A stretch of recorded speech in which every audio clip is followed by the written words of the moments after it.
So I call the meeting to order at 6:01 on Thursday, July 30th of the Dunsmuir City Council, 2020. Councilman Deutsch. Okay, thank you. I pledge allegiance to the flag of the United States of America and to the republic for which it stands, one nation, under God, indivisible, with liberty and justice for all. All right. Mayor Lucchese, as already mentioned, sadly won't be with us tonight. There's the small possibility that she'll join us later if her meeting gets out in time. Everyone just bear with me. I've never hosted a city council meeting on Zoom before, so there may be a bit of a learning curve. Bear with we shall, Mr. Vice Mayor. All right, thank you. So call to order, and let's move forward to the roll call. Mayor Lucchese is absent. Councilmember Deutsch. Here. Councilmember Keisler. Here. Councilmember Arth. Absent as of now. Blake or Wendy, if maybe someone could text him or call him to see if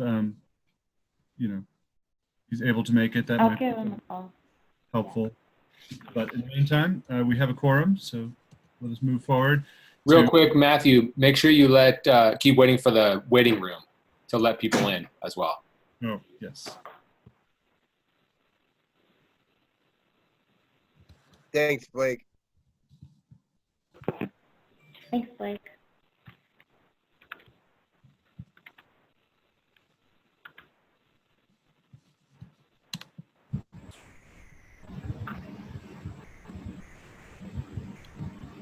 There is one person in the waiting room. Looks like it was Mario. Yeah, Mario.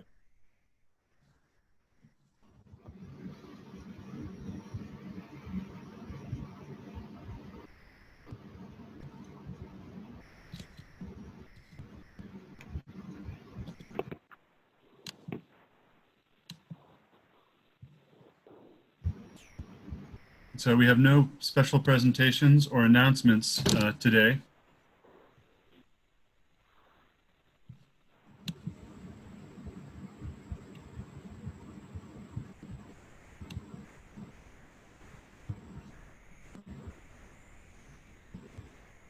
Wanted to go over some of our Zoom meeting rules.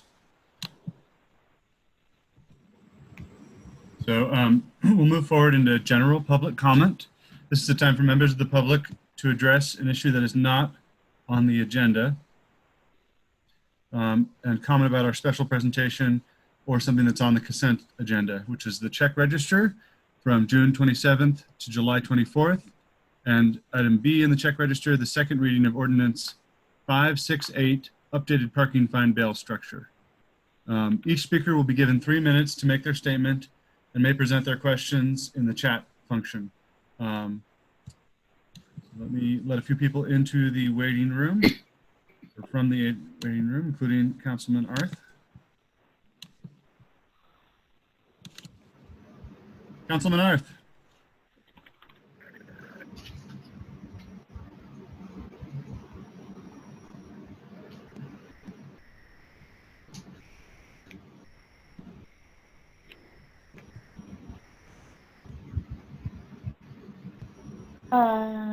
Matthew, you may need to remind him or unmute him and then remind him to unmute himself. Okay.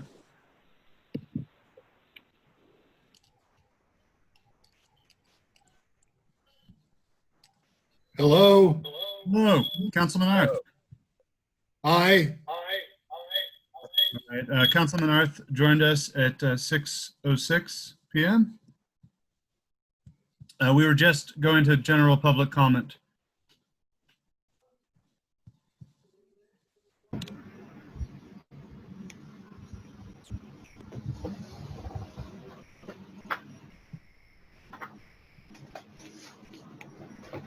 So each speaker will be given 3 minutes to make their statement or may present their questions in the chat function if you have any questions. So if you use the raise your hand function, or if you say something on the chat, we can get you up for public comment and I'll unmute you.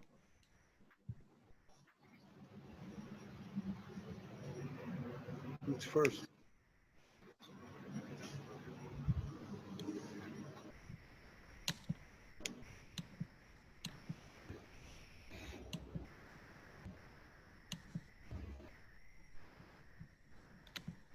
So if anyone would like to make a general comment for an item not on the agenda, or for an item specifically on the consent agenda, they can do so now. I'll give another, Mr. Rubino has his hand up.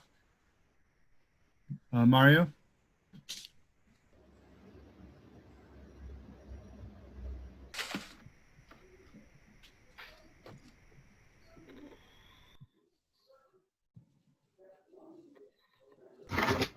Treasurer Rubino?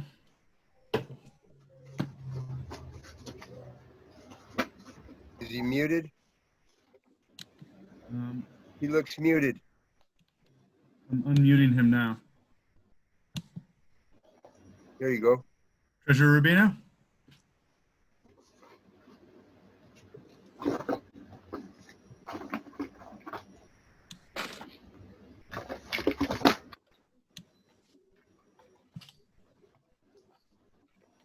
Treasurer Rubino?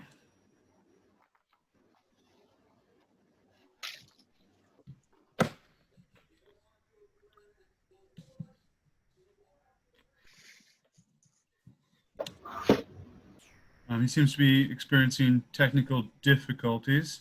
Are there any other general public comments?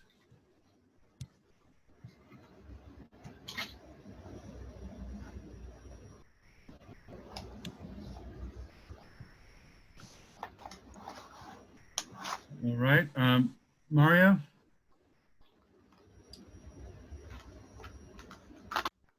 Looks like we lost him altogether now.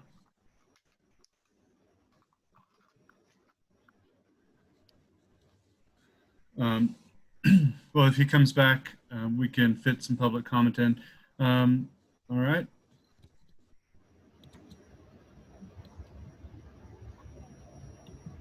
Are you trying to get in my meeting? So let's move forward into council and staff comments. Let's begin with, Mr. Mayor, yes? um, I got Mario on the phone. He says Zoom is having problems getting people on. Huh. Mario, I could put you on speaker if you'd like to say something. You want to do that way? He says he's going in one more time. Let's see if it works. Okay. Well, I'd just like to remind everyone that if we meet insurmountable technological issues, we'll wait 15 minutes and then call it and reschedule this meeting. But let's hope it doesn't come to that. We've had pretty good luck thus far. He says he's waiting for the host to let him in. I just thought I would try and help out, see what was going on. I made the call, and this is what he's telling me. Yeah, no, thank you. All right, let him in. We'll see. He's on speaker trying. Yeah. Let me unmute Mario. Are you there, Mario?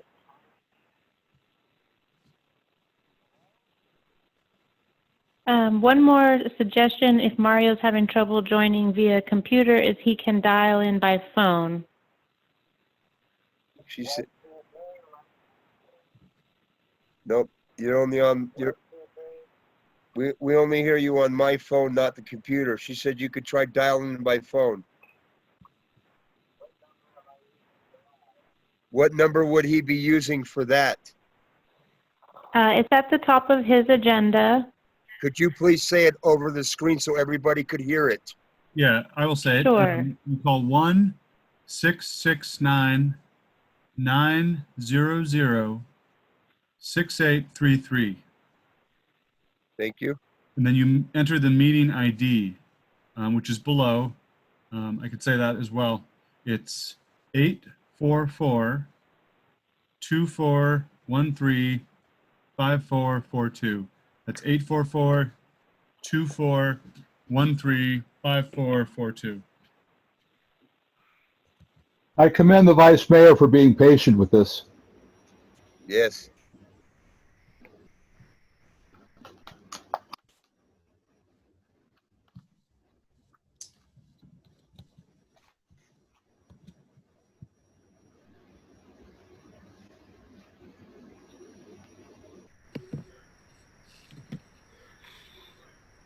There he is.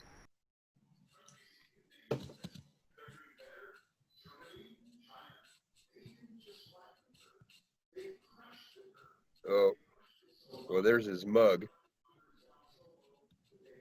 Say something, Mario.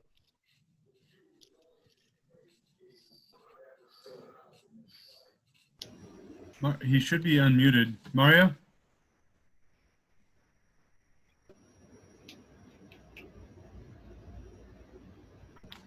Well, Mario, if you can hear me, you can call in or get your microphone to work. We'd welcome your public comment at that time. I think we should probably move forward with the next items of the agenda, but put your hand up, or I'll watch for you to be admitted as a number as well, and let me know through the chat function that you're in.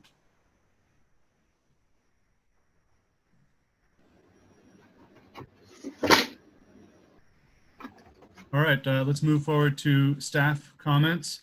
And I believe we have Ben Wetstein, our police chief here.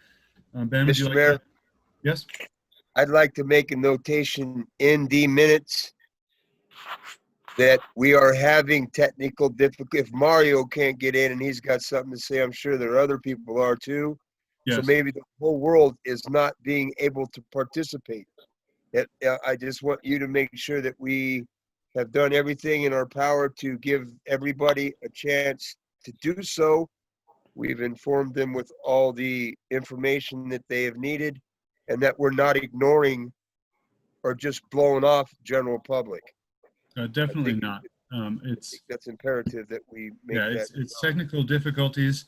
I'm not sure what it is because Mario's video is working just fine. And as far as I know, everyone's able to get in that has asked. Matthew, Matthew, can I add something just in case Mario is able to hear what I'm saying? He can exit out, and when he joins again, it's possible that he's having trouble with his audio on his computer. Mm-hmm. So when he joins again, he can join with the phone as an audio instead of his computer. He could try that. Join with the phone, or sometimes restarting the computer would help if it's a difficulty that he has a hard time coming by. That'll reset your audio system sometimes. So, and Mario or anyone, just raise your hand if you have any concerns or general comments to comment on things not on the agenda. We'll probably be somewhat flexible tonight because of these technical difficulties.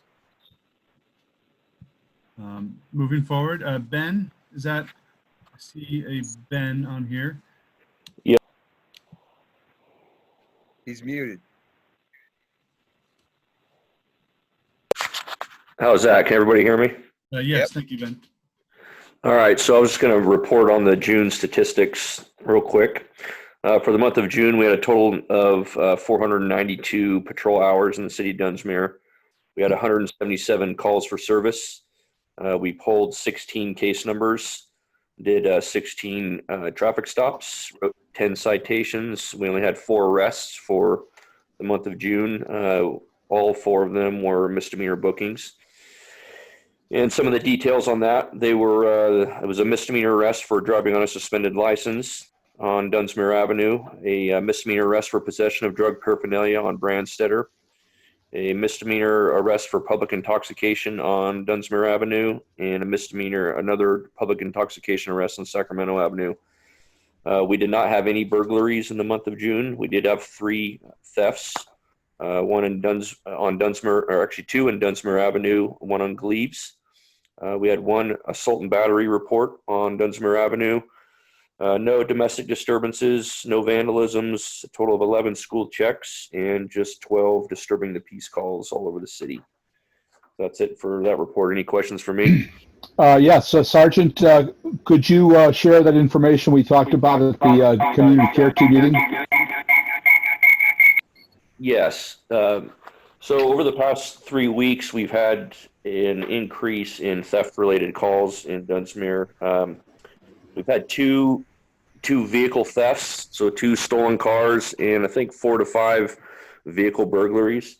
They've been primarily in the River Avenue and Butterfly Avenue area of town. We did one of the auto thefts was on Stagecoach, but these were Most of them were crimes of opportunity, as the vehicle's doors were unsecured or unlocked, or the windows were down. So if we can just hope that this can be a reminder that we need to not only lock our doors to the houses but to our cars. The auto thefts are under investigation. We have some ideas on who it may be, but please secure your property as well as your cars. Thank you, Sergeant. Thank you. Are there any questions of Sergeant Weston?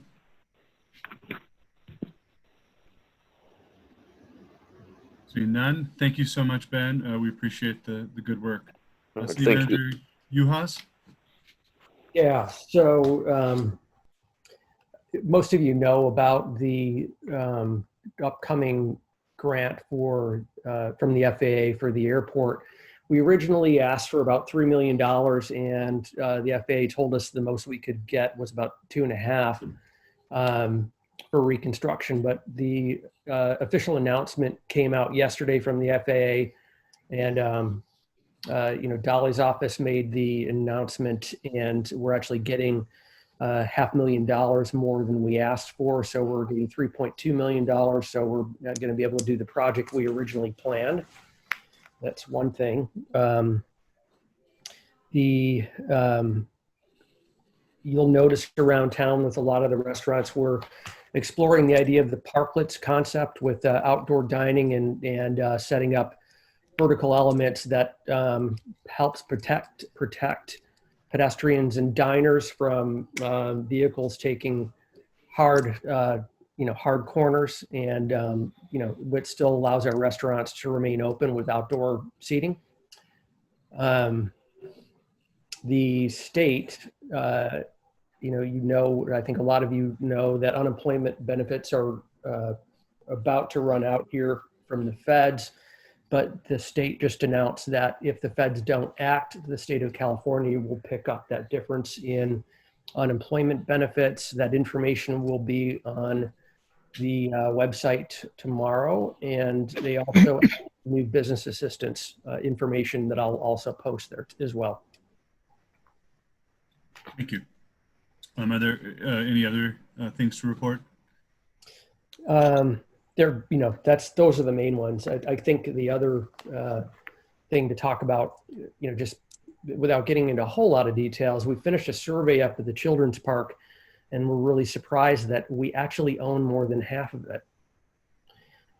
So I meeting with the party that owns the other part of the park, and we're trying to figure out a solution where we actually end up, maybe there's some kind of land swap purchase using some parks money that's available right now, excuse me, and trying to keep the park as is in the same spot, so we don't have to tear up asphalt and we don't have to replace the playground equipment, which will be pretty expensive. So we're working on that, and and so apparently we've been paying rent partially on a parcel that we own.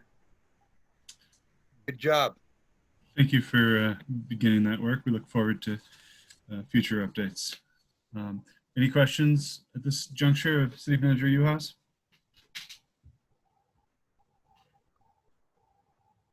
All right, seeing none. Blake, do you have anything to report? Nope, nothing on my end. Thank you. All right, thank you, Blake. Council comments. Big Dave, would you like to start us off? First of all, I'd like to thank Blake for going out of his way to make sure that I got an agenda this evening. That was pretty cool. All this coronavirus has got, the whole world in the whole world has changed as we know it, so to speak. But I'd like to commend most Dunsmuirians for doing their part and masking up. Do the task, wear the mask. We have a few cases in Dunsmuir, but for the most part, I think that we've held our own ground. So we need to continue doing the wash our hands, wearing the mask, and keeping our 6 feet. Hopefully this will pass soon. I miss everything. I miss seeing all your faces. I miss the meetings. I miss railroad days. I miss, there's so much that I miss, but I kind of just wish I could close my eyes and 2020 wasn't here. Mhm. But you're doing a great job so far, Matthew. Keep it up. And, that's about all I got. All right, thank you, Big Dave. Councilman Arth?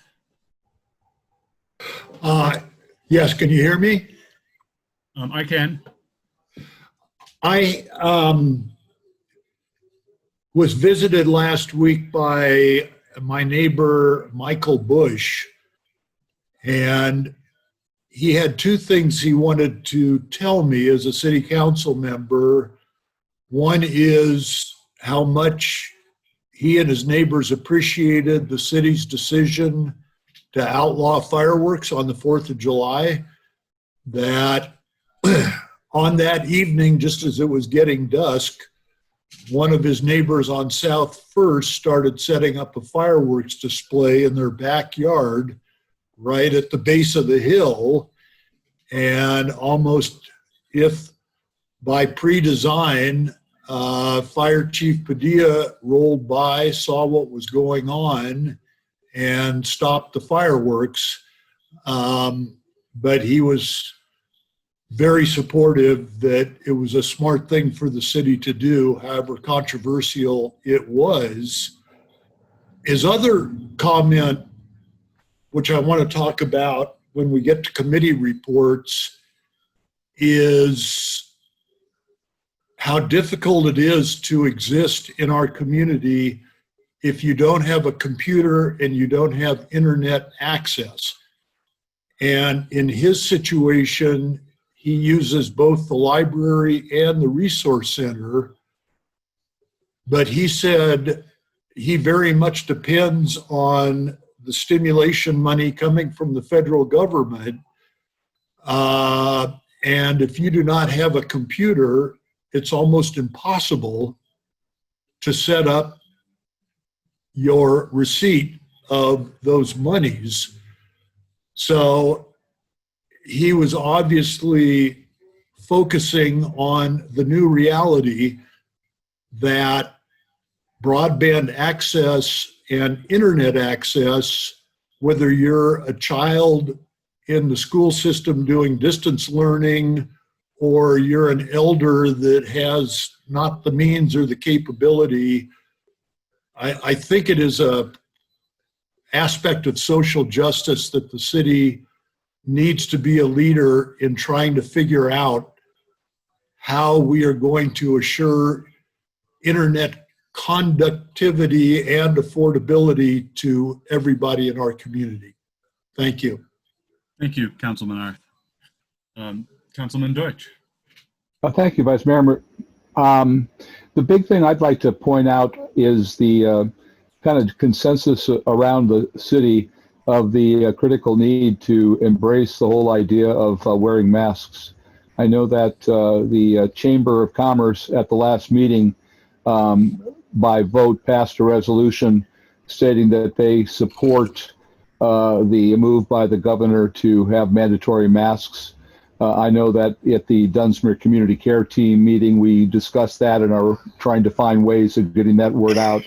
And there are several other efforts that are going on, but I think that if we can find a way to communicate, first of all, to the people that are living here, and then second of all, to the many tourists that are coming through, that we're a community that really does want to have the safety of people wearing masks. I know that Dina Marlett, and I see she's on the phone here, had talked about visiting cities on the coast and finding that most everywhere you went, people were wearing masks. And I think for the future of the city getting through this particular crisis, that is the most important thing to do, is to get people to do that on a regular basis. The other thing I can point out is that from the local transportation commission standpoint, right now we have free ridership on the buses. And so they're taking advantage of that so people can get free rides. They're exploring ideas of making it possible to have $1 ride to go anywhere on a single bus and then transfer another $1 They're working on that. And I can also say that we keep pushing, and we seem to be pretty close to the idea. I know that all the commissioners on the local transportation commission feel very strongly about that for the I-5 corridor, what we want to move to is a spoke system, which would mean that there would be a express bus coming all the way from down where we are here on the south that would run up the interstate, make one stop at each of the cities going up and down. And that would also mean then that each city would have a smaller bus that would be driving around on a regular basis that would facilitate seniors and everybody else right now that has trouble getting around because they don't have a vehicle to be able to fluidly move around the city. 1, 2, 3. 1, 2, 3. That's you. So anyway, that's the one big thing that I wanted to point out, is that we're looking at changing the way we transport around the city. And right now we do have free ridership, and I want people to know that that is out there and available. That's all I have. Thank you. You're talking about the stage, right, Bruce? Yeah. Yeah. All right. Thank you. Thank you, Councilman Deutsch. Mario Rubino is back, and it looks like he's on the line. Would you like to share your public comment, general public comment now? Unmute him. Waiting. This better be a good comment. No, here we go. No, There we go. I would like the meeting to move on. Okay. You. Oh, dude. Thank you, Treasurer Rubino. All right. Move forward into committee reports. First, Linda Shaben is on. I believe we have a report from her from the Disaster Planning Committee.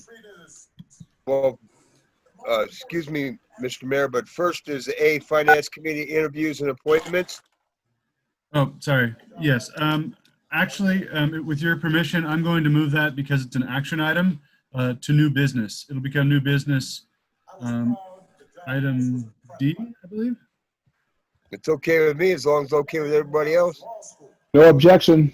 I mean, we will committee report, but we can just report on what the committee did last time they met.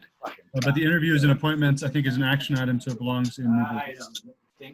So it'll be item E. Bruce had an objection, sir. No, I said no objection. Oh, no objection. Okay. Mr. Presiding Officer, I think as Chair of Finance Committee, you missed the last Finance Committee meeting, which I chaired. So if you want a brief summary of that, I'm happy to do it. Otherwise, we could move on. Would you oblige with a brief summary? It actually was a pretty good meeting, and we talked about, now that we have finished the immediate task of adopting our 2-year budget, what should the role of the Finance Committee be? And to that end, I think we tentatively agreed, of course, subject to your approval, as to how we want the Finance Committee's standing agenda to look going forward. And it will focus, of course, on the general fund, both the revenue and expense side, and anything noteworthy with regard to the 4 enterprise funds.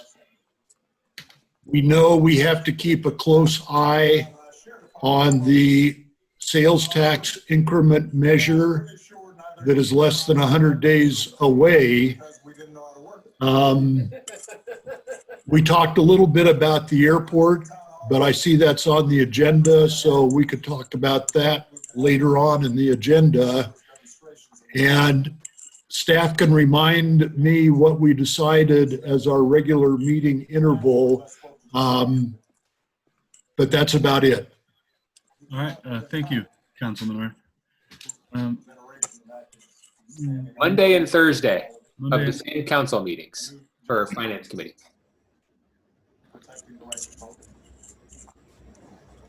Yeah, the Monday before each city council. That will be the Finance Committee's regular schedule. Linda, are you on? Yes, I am. Can you hear me? Yes. All right. Be happy to give a DPAC report. I also have our new chair with me, Brian Shirley. He is here as well. Well, let me unmute him as well. Brian? So, hi, Brian. So I will get us started.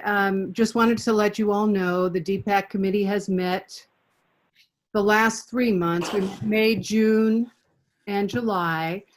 The 2 meetings, May and June, we largely worked with, maybe somebody needs to mute. There's some background noise I'm picking up. But Somebody needs to mute Mario. There you go. all right, thank you so much. Two meetings in May and June we dedicated to the local hazard mitigation plan, working with the city planner, Tinsman's efforts to get that done for Dunsmuir, and the annex to the Siskiyou County plan. And as you know, I think that's coming to you on August 6th. And so our committee is planning to, at least a few of us are planning to be there to be supportive of that effort. The other thing that we accomplished in the last couple of months is we did finally print the wildfire safety guides. Yay! Yay! And we distributed them to a greater percentage of homes in Dunsmuir. We didn't have any About 1 million of them. we didn't have a budget, so we, thanks to Mike Delabana and Black Fox Forest Management, that's Jimmy Smith, he underwrote the majority of the cost of printing, and we'll also keep them stocked in the foyer at the chamber and the city hall, as well as the fire department has them, and the hardware store, the community resource center, the burger barn, and the post office. We'll keep those stocked up, but if any of you need some or want to share them, Karen from the library asked for a bunch, so I gave some to her, and she's putting them in with the books that they deliver. So if anybody needs any, just let me know. Mr. Mayor, Mr. Mayor, could you have Linda, could you give the name of the guy that paid for those again? Put that out there. Yeah, that is Jimmy Smith. He runs Black Fox Forest Management. And I would like us to consider, I could do a thank you letter, but it might be nice to do a thank you letter to him from the council. city, from council. That would be awesome. So, Yes, And you also said Mike Delabonte.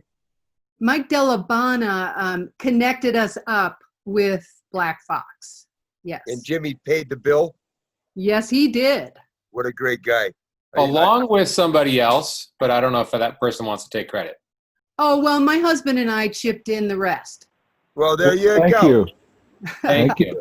It wasn't much, believe And me. I watched you passing those things out in the heat, and I commend you guys. You guys did an excellent job. Thank you. Thank you. We're crazy. So, and I also want to thank Mayor Lucchese. She helped us with the map. She worked on that way in the beginning stages of the guide.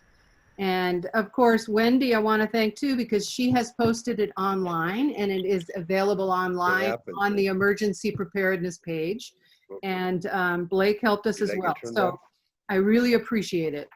And the other thing is just really, we've been talking about COVID as well. Anybody hear me? Yes, we can hear you. Can you hear me? Yeah. Can you guys hear me? Yes, we can Yes. hear you, Linda. Yeah. Not sure what's going on with Big Dave. He seems to be Okay. going in and out. So, Let me turn me off. No, you're there. did you have a question, Big Dave? Okay. We've been thinking about COVID-19, and with that, I want to introduce our new chair for DPAC. A lot of you know Brian Shirley, but I don't know if you know what kind of skills he brings. He's a Dignity Health Hospital Emergency Response team leader.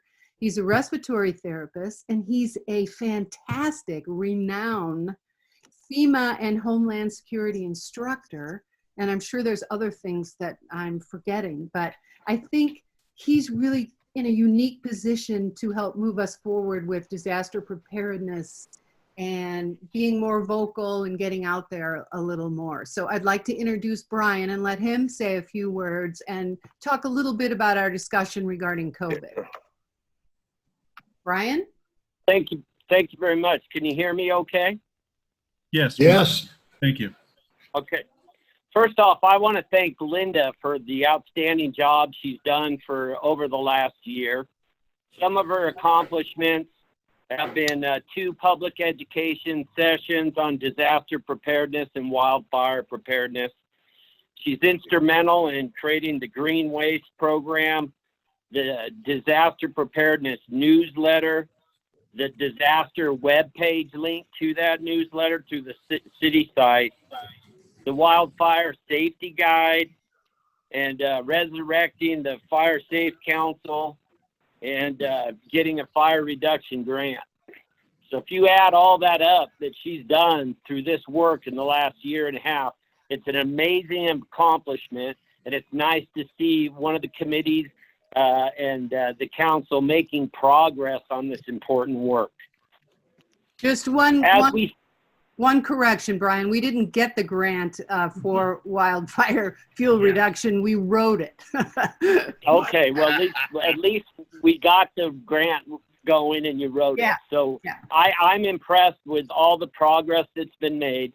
And as we face COVID now, and we're seeing a surge, Reading had 32 cases in the last 2 days. We're seeing more confirmed cases at our facilities, and we're seeing an influx of tourists that don't seem to take mask usage serious at all. I follow the Surgeon General, Jerome Adams, in the work that he's done in the last 2 weeks to try to get Americans to understand that we need to have social distance, hand washing, mask use, cough courtesy, and even eye protection in many areas. We need to be good neighbors, and we need to be good visitors. So I propose that the DPAC committee puts together some public information and starts disseminating to the population, whether that be through just TV ads with Channel 15 and community service, radios, or posters. But I see that I was glad to hear that this is a concern of the council and that you're realistic in our approach, that if we're going to protect our vulnerable members of our community, it begins with those simple messages. So I think it's great that you're going to have a unified approach to try to get the word out to the populace that we should be following those guidelines if we want to remain safe and to allow our schools to open in fall. That's all I have to say. Thank you. Thank you so much, Brian. We really appreciate you stepping up into the role of leading the DPAC, and I look forward to your work in the next year. Yes, sir. Are there any further questions from council of Linda or Brian?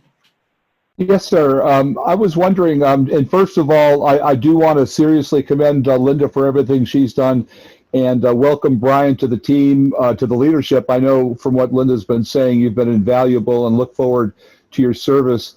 The 2 things I'd like to point out. First of all, I do think the DPAC should be involved in putting the message out, but I do think that the key is to work with the chamber because they want to do the same thing and they have the places to put the things. So if there was a chance for people interested in both DPAC and the chamber to get together and come up with a proposal for a consolidated public awareness program, I think even Siskiyou Media Council might want to be involved in that, but I think that would be the way to take this to another level. And then the second thing I have is just a quick question. Could you explain to us, Brian, what the status is of ICU beds and ventilators in Mount Shasta compared to what's going on? Yes, absolutely. We've been very fortunate in our county. Almost all the cases that we've seen that have been serious cases which have required mechanical ventilation we've shipped to larger health centers. So we have full capability right now. For the size of our hospital, we are sitting pretty, both because we bought almost double the capacity that would be normally used in an ICU of our size. And then I also put in for a grant 3 years ago to get emergency ventilators, and I have 60 emergency ventilators. So when we look at our capability with our non-invasive ventilation and what we're doing, we're in fine shape. But what's happened is we see more influx coming from Fresno and the central part of the state, and we're starting to see that those hospitals are starting to run out of ICU beds. And some of those patients are being transferred up towards Sacramento at this point, not in our region yet. But we are anticipating that we might start to have to actually take critical patients from other parts of California and distribute them into rural health centers. We're hoping that doesn't happen, because then it could occupy some of our capability. Thank you very much for that information. You're welcome. And I agree, it has to be a unified approach. I don't think DPAC wants to try to make it all happen. I think what we want to do is encourage a unified approach with the council, with the the chamber, with the county health department, with Dr. Stutz and the health officer. I want it to be a unified approach, but I want it to be an aggressive message where we're sending out that we really don't want to have people think that they don't have to follow the rules just because they're in our community. And I agree. see that out in the community, and that's concerning. Perhaps we could put together, and we can work with Wendy on this or with Todd, but we could put together some kind of a Zoom meeting of all the participants that would like to be involved in this messaging campaign. Because I know the Dunsmuir Community Care Team would be another player. So right there, DPAC, Chamber, Community Care Team, Health, I think that might be a good special Zoom meeting where we could come up with a message that could be unified. It sounds like it could. Sounds great. Yeah. Councilman Arth, your hand is raised. 2 questions and a comment on the face masks. The questions are we still trying to put together a Dunsmuir Fire Safe Council, which at one point I thought was important, but I don't know if it is still important. The other question is there any prospect for having at least one free waste day by the ballpark like we did last summer, where we work with Clements and everybody can bring their significant green waste and so on? And then the comment is, I of course joined the chorus as far as wearing a mask. I did talk a little bit with my neighbor, Linda Price. Why don't you play around with designing a mask that maybe has Mossbury Falls on the front of it and City of Dunsmuir on top and Best Water on Earth on the bottom, and let's figure out what a batch of a couple of thousand would cost, with the notion they'll be available to every merchant in town, every public space, and sort of reinforce the message you need to wear one while doing a little bit of advertising at the same time. But I'm hoping the chamber would be interested in that, and potentially the city as well. Thank you. Wow, a Mossbury Falls mask would be pretty bitchin'. It would be quite amazing and fully Dunsmuir. I received a message from someone who's trying to make a general public comment earlier, but was having some difficulties getting through. Devin, I'm going to unmute you now if you'd like to make that public comment.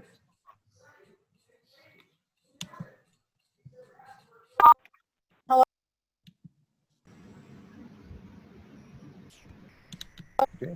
Hi, people. Can you hear me? Yes, Devin. You'll have 3 minutes. Hi, Devin Warner, 5911 Shasta Avenue. Is the council done commenting on this topic? Because I'd like to hear their comments before I make mine. Yeah, I can answer the question on the Fire Safe Council that Peter had. Well, I'm opening up public comment at this time. Okay, I sorry. believe council is finished. Oh, okay. Well, if I may, thank you. Thank you for taking the COVID seriously. I really appreciate you guys on the disaster preparedness committee. That's just great work that you're doing. And thank you so much for seizing the moment about the virus. You know, I've been agitating for this. I'm, as you know, pretty much homebound, except when I'm apartment bound in the city. And I've noticed that new signs are going up around town on uh, on businesses saying you don't have to wear a mask in here if you don't want to. And you know, I was kind of chased out of one of these shops not too long ago, and some fairly ugly comments were made when I asked them to put up a sign asking people to wear masks. I know that people are having a hard time enforcing the governor's, you know, order in their own shop. And people are being, you know, defiant and inconsiderate and rude. And I'm hoping that something can happen quite soon. I really appreciate that you guys want to do the unified approach. I totally agree with that. But I saw the banner down on Dunsmuir Avenue, and I think that's great. But I would really like the city to do something ASAP, even if it's just you individually making an in-person appeal to someone that you know who owns a business here, because your influence is great, even if it's unofficial. And we had 5 cases in this county for 4 months. And since then, we've had 65 cases in the last 2 months. So I feel like this is becoming fairly urgent. And, you know, I'm asking you to do something and do something fast. I'm going to be posting town myself tonight. I declare it publicly right now. I'm going to ask people to wear masks, and I'm going to go out after dark tonight and poster. And I hope that you'll join me and take some fast action. Okay. That's all. All right. Thank you so much, Devin. We appreciate that public comment. While I have public comment open, if there's anyone else who wasn't able to comment earlier in the general public comment section, simply do the raise your hand function, and I will let you in right now.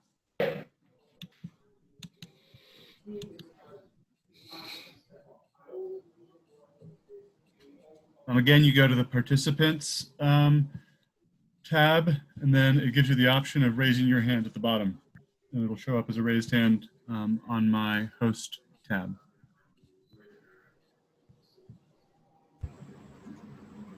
All right, seeing none, let's proceed with the agenda for tonight. I believe we're on to the approval of, the airport committee.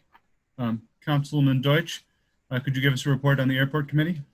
Actually, I cannot. I was unable to make it to that meeting. So the Mayor Lucchese chaired it. Blake or Todd, would you like to report on that? Sure. So there was, in the meeting, there was just a list of things that folks would like to see done at the airport.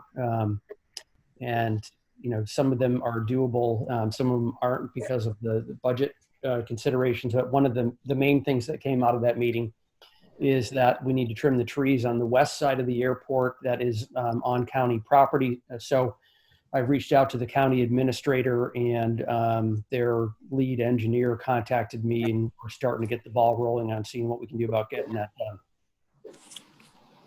And Todd, I could also add on that point there is that I brought that up at the local transportation commission meeting when we were talking about the county airports, and everyone seems to recognize that we were in a position where we finally needed the support of the county. And after the meeting was over with, Supervisor Valenzuela gave me a phone call and asked me to make sure that we followed up, and that's what Todd was doing. And so and Todd also suggested that we consider putting together a resolution, right? Maybe it was Juliana who brought that up, that we could also send as a message to the county that the city needs the help in solving this problem with the trees.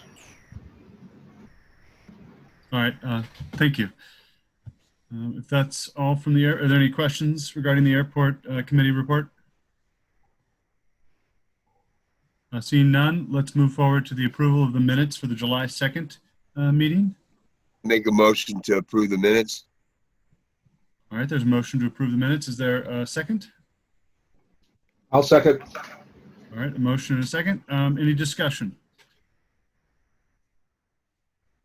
Seeing none, moving to a roll call vote. Mayor Lucchese is absent. Councilman Arth? Aye. Councilman Deutsch? Aye. Councilman Keisler? Aye. Myself is an aye.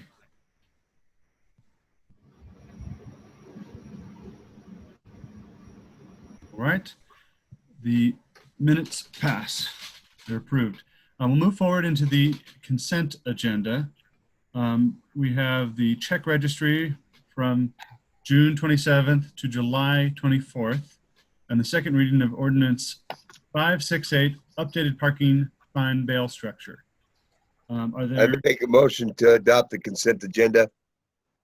All right, second. in a second, any discussion? Seeing none, move to roll call vote. Aye. Councilman Deutsch, or Keisler's an aye. Councilman Deutsch. Aye. Councilman Keisler. Aye. Arth. Mayor Lucchese is absent, and I'm an aye as well. Passes 4-1 absent. We'll move forward to item 9, which is public hearing, and there is no public hearing for tonight. We move to item 10, old business. There's no old business tonight. We move forward into new business. We'll go with, actually, yeah, did we put the finance committee, can we put that as item A and move everything down accordingly? What? Did we want to put the finance committee appointments as item E or as item A in order Let's here? go. I make a motion that we put them as A1, and then keep everything A, B, C, D. That way the people that are here can go ahead and go.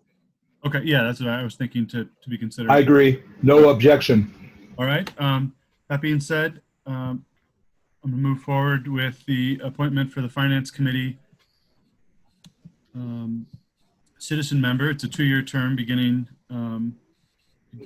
now. We have 2 applicants. We have Mike Delabano, who served the prior year. We decided we'd alternate the 2 citizen members on 2-year terms per the charter, so that one expires each year, so it isn't as difficult to keep continuity going forward. He has 25 years in upper retail management experience and a degree in accounting and a degree in education, and he served on the board this. We also have very qualified Dina Marlett. She has a bachelor's degree from Chico and a California broker's license. And she's been living in the city for many years and interested in it. She's attended many finance committees meetings and made public comments there. So 2 good candidates. I believe both are on the call here. If Dina, if I unmute you, would you like to say a few words about yourself and introduce yourself? Sure thing. Okay, can everybody hear me all right? Yeah. Yes. Okay, so I want to thank you for considering my application this evening. So it said that your budget reflects your values, and I think that the members of the Finance Committee can bring unique points of view. The Finance Committee, I think it makes recommendations to the City Council about the annual budget, and that includes expenditures and what to cut and other things. And while I do have a college degree and I have relevant experience, I think one of the greatest things I can bring to this table is my perspective as a social worker. This has been my career for the last 25 years, and it helps me understand how resources or lack of resources, in this case, affect a community. The most important part of a community is all of our people, all of us. And so when we lose a staple like the library or the community pool or just fellowship, wherever it might be, it causes a host of things. It causes anxiety, anger, frustration. It causes worry about what could happen in the future. And I want you to know that I'm involved in lots of meetings every single day where administrators, social workers, therapists, public health employees, just people in all different kind of departments discuss the many ways to finance certain things. And there's always robust discussion, and there's always creative ideas about how to finance certain things. So I think it's important for the Finance Committee to have a more diversity, because the values of 5 males is not an accurate reflection of this community. So if you want the budget that comes out of this committee to reflect a more diverse cross-section of our community, then I think you must do the hard work and diversify it.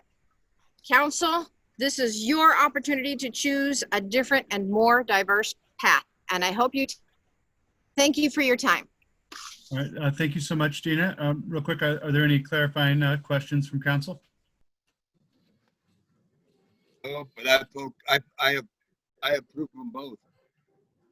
Yeah, I well, make a let's motion hold that we off approve them both. on discussion, Big Dave, at this juncture. Okay. I second the motion when it comes to that thought.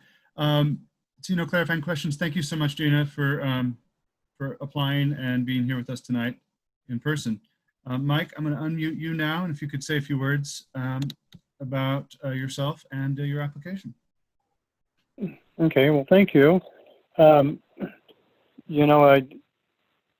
It was really an honor to be actually to serve on the Finance Committee last year. We kind of opened up. It was a challenge. It really was. I think our first meeting, we dove right into the community funding request, and then right into from then into the 18-19 audit. And I know that we addressed quite a few of the issues that the auditor brought forward, which was really good in helping us with this new budget that we just put into place for the city. It wasn't just a me situation. It was a learning experience, I think, for all of the committee members.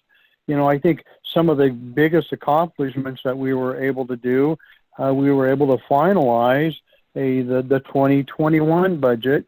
Not only that, but we were able to create a future budget of expectations for the 21-22 year. I'm looking forward to possibly the 4 enterprise accounts, looking to evaluate those, especially looking to the proposed tax increases that's coming up. I'm looking at what's happened to the pandemic, as we finalize with the audit this year of the 19-20 budget, and then for the year end, then, I'm looking forward to what did that pandemic, how did it really affect our city? And I guess the bottom line is, what are we at? What are we trying to do? We want to increase revenue, and at the same time, we want to decrease expenses. And I bring a pretty good wealth of background, having been into upper management, retail, and business settings for about 25 years. So I bring that to the agenda. I look forward to possibly being on the committee next year. All right. Thank you so much, Mike. We've really appreciated you on the committee before, and we appreciate you here tonight. Are there any questions of Mike from council? If I might, I would like to thank Mike for his service, and I want to commend him for stepping up and wanting to do it again. I believe he is a true asset to the committee, and I'm it was nice to hear Dina's, how she felt about what she's doing. And like I said earlier, they both have my vote. So thank you both. All right. Well, thank you, Big Dave. Let's refrain from the discussion. Councilman Arth, Deutsch, are there any questions of Mike Delabana? No, thank you. No, thank you. All right. See none. Thank you so much, Mike. Before we move Thank you. into discussion, I'm going to open up this topic for public comment. If anyone would wish to make a public comment on the appointment of the Finance Committee members, and just to be clear, there are 2 applicants, 1 2-year term beginning post this meeting.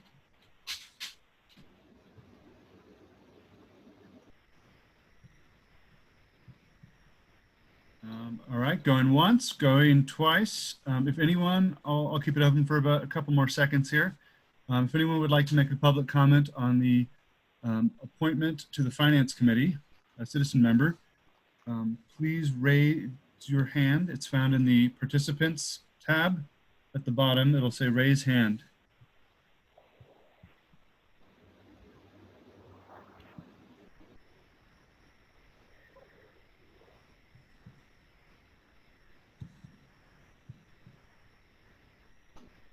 Mario Rubino? Do you have me? I believe I do. Oh, okay, good. I really enjoyed working with Mike Belladonna. He brings quite a lot of experience and knowledge to the committee, and I wholeheartedly recommend him.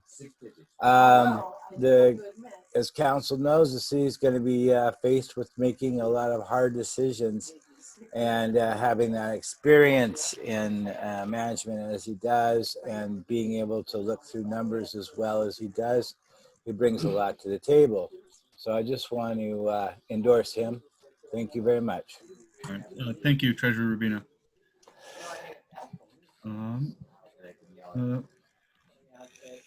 We have the mayor joining us. And an interesting and delightful turn of events. Did we vote to let her in?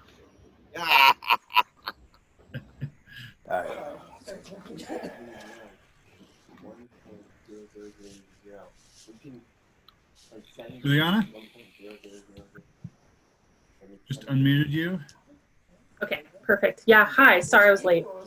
Oh, no. We're just finished the public comment for the appointments to the Finance Committee. And we have 2 applicants, Dina Marlett and Mike Delabano. And you joined us, so we're beginning that discussion. Perfect. I can hand over to you if you'd like. No, why don't you go for it? He's doing a good job. Good, yeah. All right, let's begin discussion regarding that. Councilman Arth? I think you have to mute Mario again. Yeah. There you go.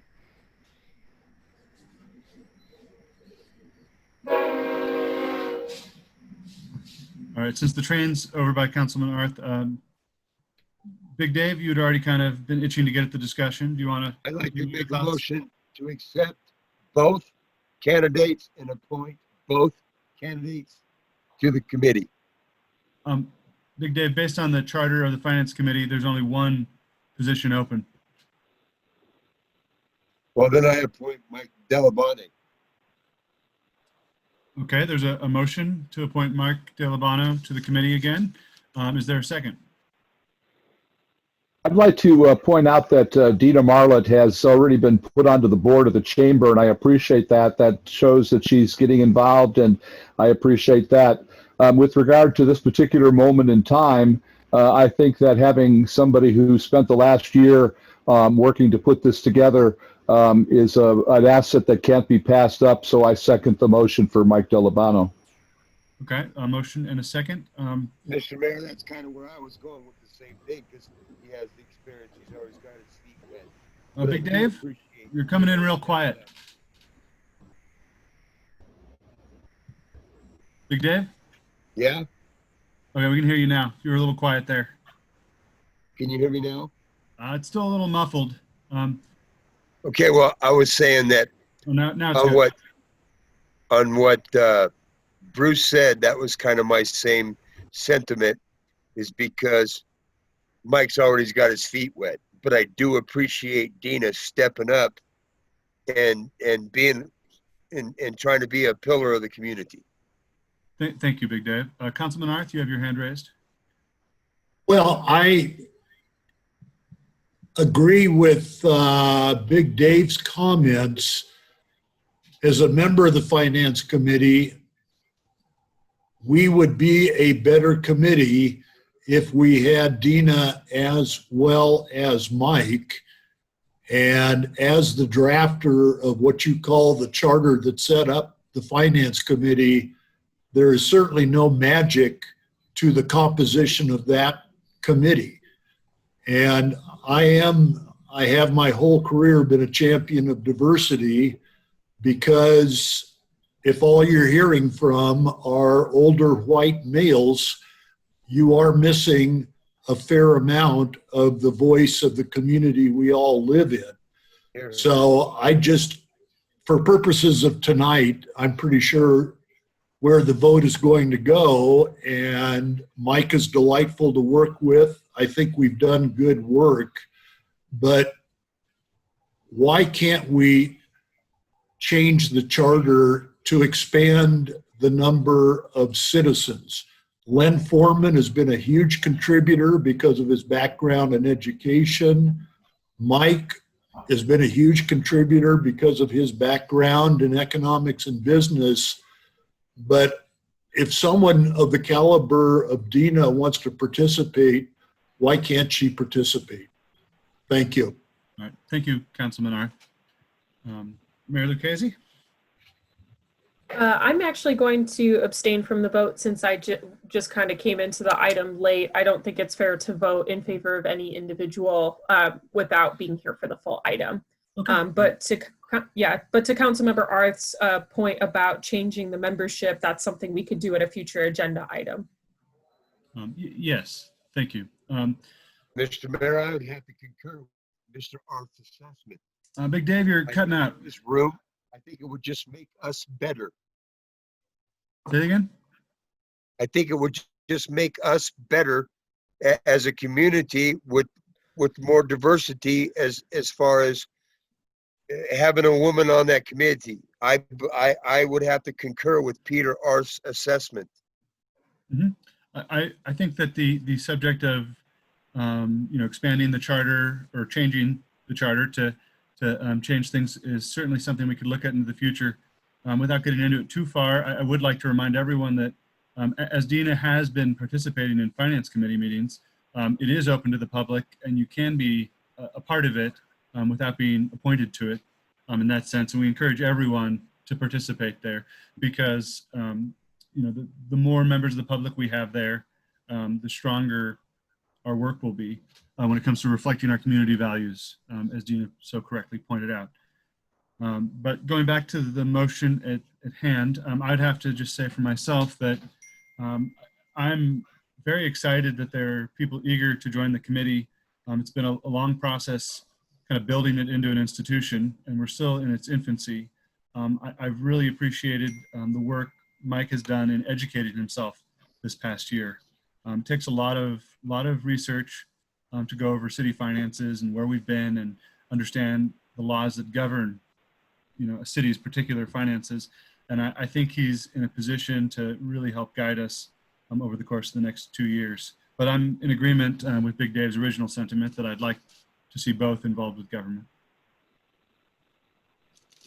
So let's move into a roll call vote if there's no further discussion.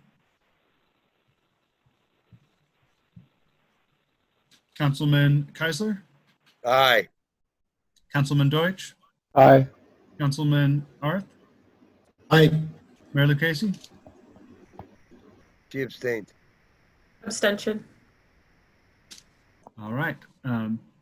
Mike, thank you so much for continuing to serve. We look forward to you in the next 2 years. Dina, thank you for applying, and thank you for your work on the chamber board, and continue to stay tuned. We may be looking at expanding the charter to allow for more. Mr. Mayor? Yes. I don't think you recorded your vote. I didn't hear yours. But secondly, I'd like to point out that at the end of the meeting, when we talk about future agenda items, we could look at putting that on the agenda about adding an extra seat there. Okay. Hell yeah, here. All right. Yes. I voted aye in favor of Mike continuing in his role for the next 2 years. Thank you. I don't know if you can hear me, unless I'm muted. We can hear you, Mike. Oh. And, all right. Thank you, Mike. And thank you, Dina. Thank you.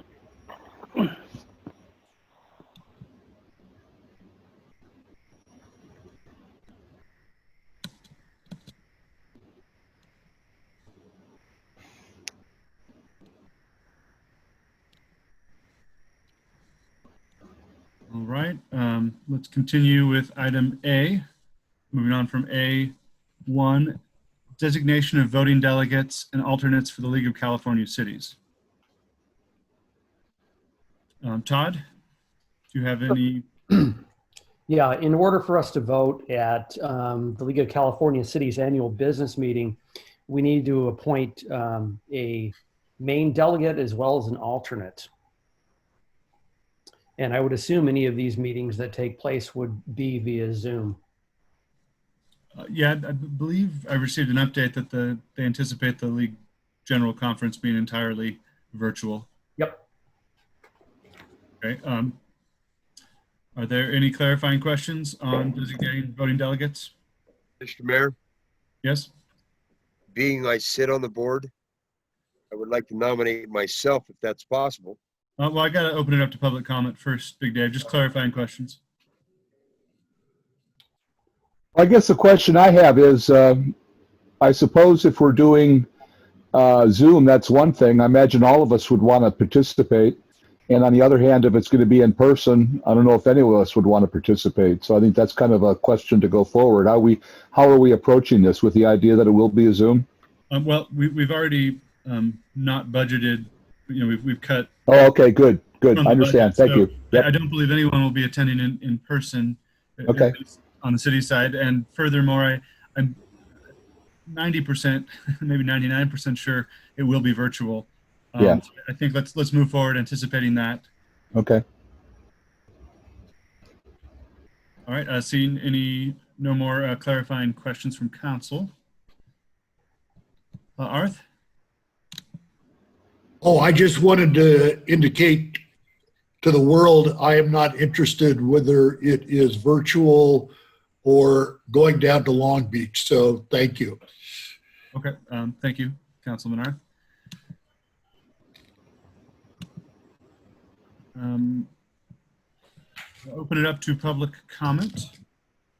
Anyone wishes to make a public comment on the selection of a voting member for the League of California Cities annual conference this fall?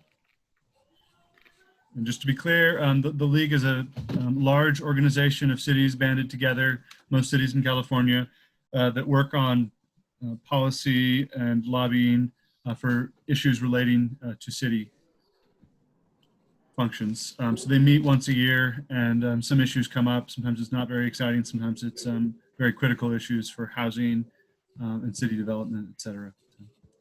All right, seeing no one raise their hands, let's move forward to discussion. Mary Lou Casey, do you have any thoughts? Just to let everybody know, I looked up the timing, and so the General Assembly is Friday, October 9th from 11 a.m. to noon. And Wendy did confirm that it is going to be a Zoom conference. So I'm fine doing the voting delegation. I can make myself available and put that into my schedule. So just to let everyone know, even if you don't go for the full conference, that basically if you are a voting alternate or delegate, it's only for that 1 hour piece on Friday, October 9th. Yes. Is there a cost associated with this if we just do virtual? There probably will be, but it doesn't have the cost for registration at this time. But I mean, that would be another thing that would be another question mark. So we'd have to assume that if it does require a cost, that we're not going to do it because we don't have it in the budget. Yeah. Well, how about just for the sake of, Yeah. about authorizing spending. I nominate the mayor and the vice mayor as alternate. All right. There's a motion for Juliana and myself to be the alternate. Is there a second? Dave, second it. To be an alternate, Matthew? I don't think he heard. I will pay for myself. Dave, what we have on here is that it's the motion is for the mayor and the vice mayor to be the voting delegate and alternate. My question is, does the vice mayor want to do it? I'm fine doing the alternate. I would attend that Zoom meeting anyway, if it's available. Yeah, I'll be attending that Zoom meeting by myself. But okay, I'll second that motion. All right. Motion and a second. Any further discussion? All right. Seeing none. Councilman Arth? Oh, I couldn't hear everything Councilmember Keisler was saying. It sounded like he wanted to do this. I kind of do, but that's all right. I'm on the board. I'll be there anyway. Hey, Big Dave. I'm fine not being the alternate. I was the voting member last year. So let's make it, if you wouldn't mind amending your motion. I'll amend. I would love to do it. Then thank you. I'll amend. Okay. So the motion's now the mayor with Councilmember Keisler being the alternate. Thank you. All right. Councilmember. If that needs a second, I'm happy to second it. All right. There you go. Seconded by Councilmember Arth. Councilmember Arth. Aye. Councilmember Keisler. Aye. Councilmember Deutsch. Aye. Mayor Lucchese. Aye. Myself is also an aye. Motion carries. Thank you, people. Go get him. You bet. Thanks. All right. Well, so for protocol, really quick, what we will do is anything that we're voting on during that General Assembly, we'll schedule a City Council item for so that we can review as a council, so that when myself or Councilman Keisler do vote, that it is in line with what the council would like. Absolutely. Good. That'd be great. Cool. Yes. All right. So let's move forward into item B, airport due from discussion. We move to the staff report on this.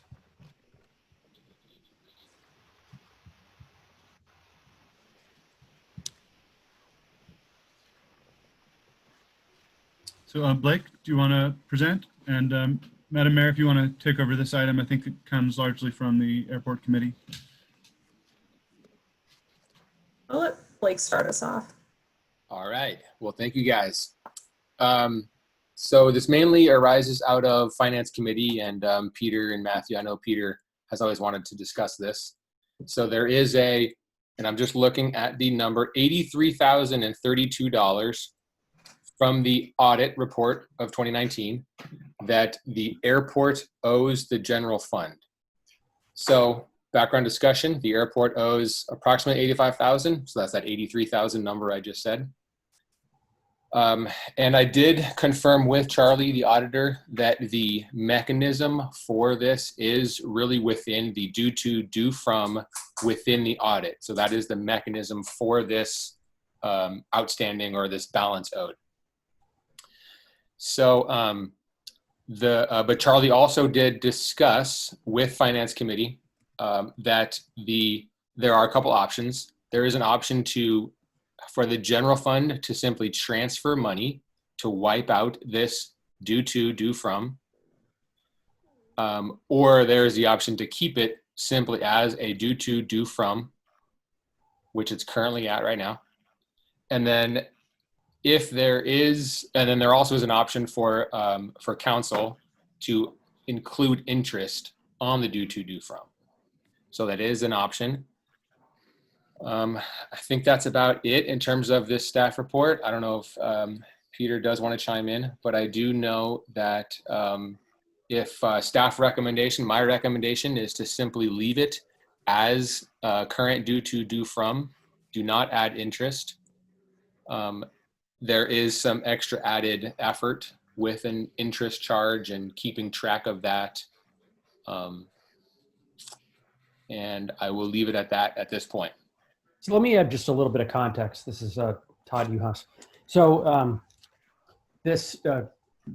during the Finance Committee, there was a lot of talk about writing a promissory note from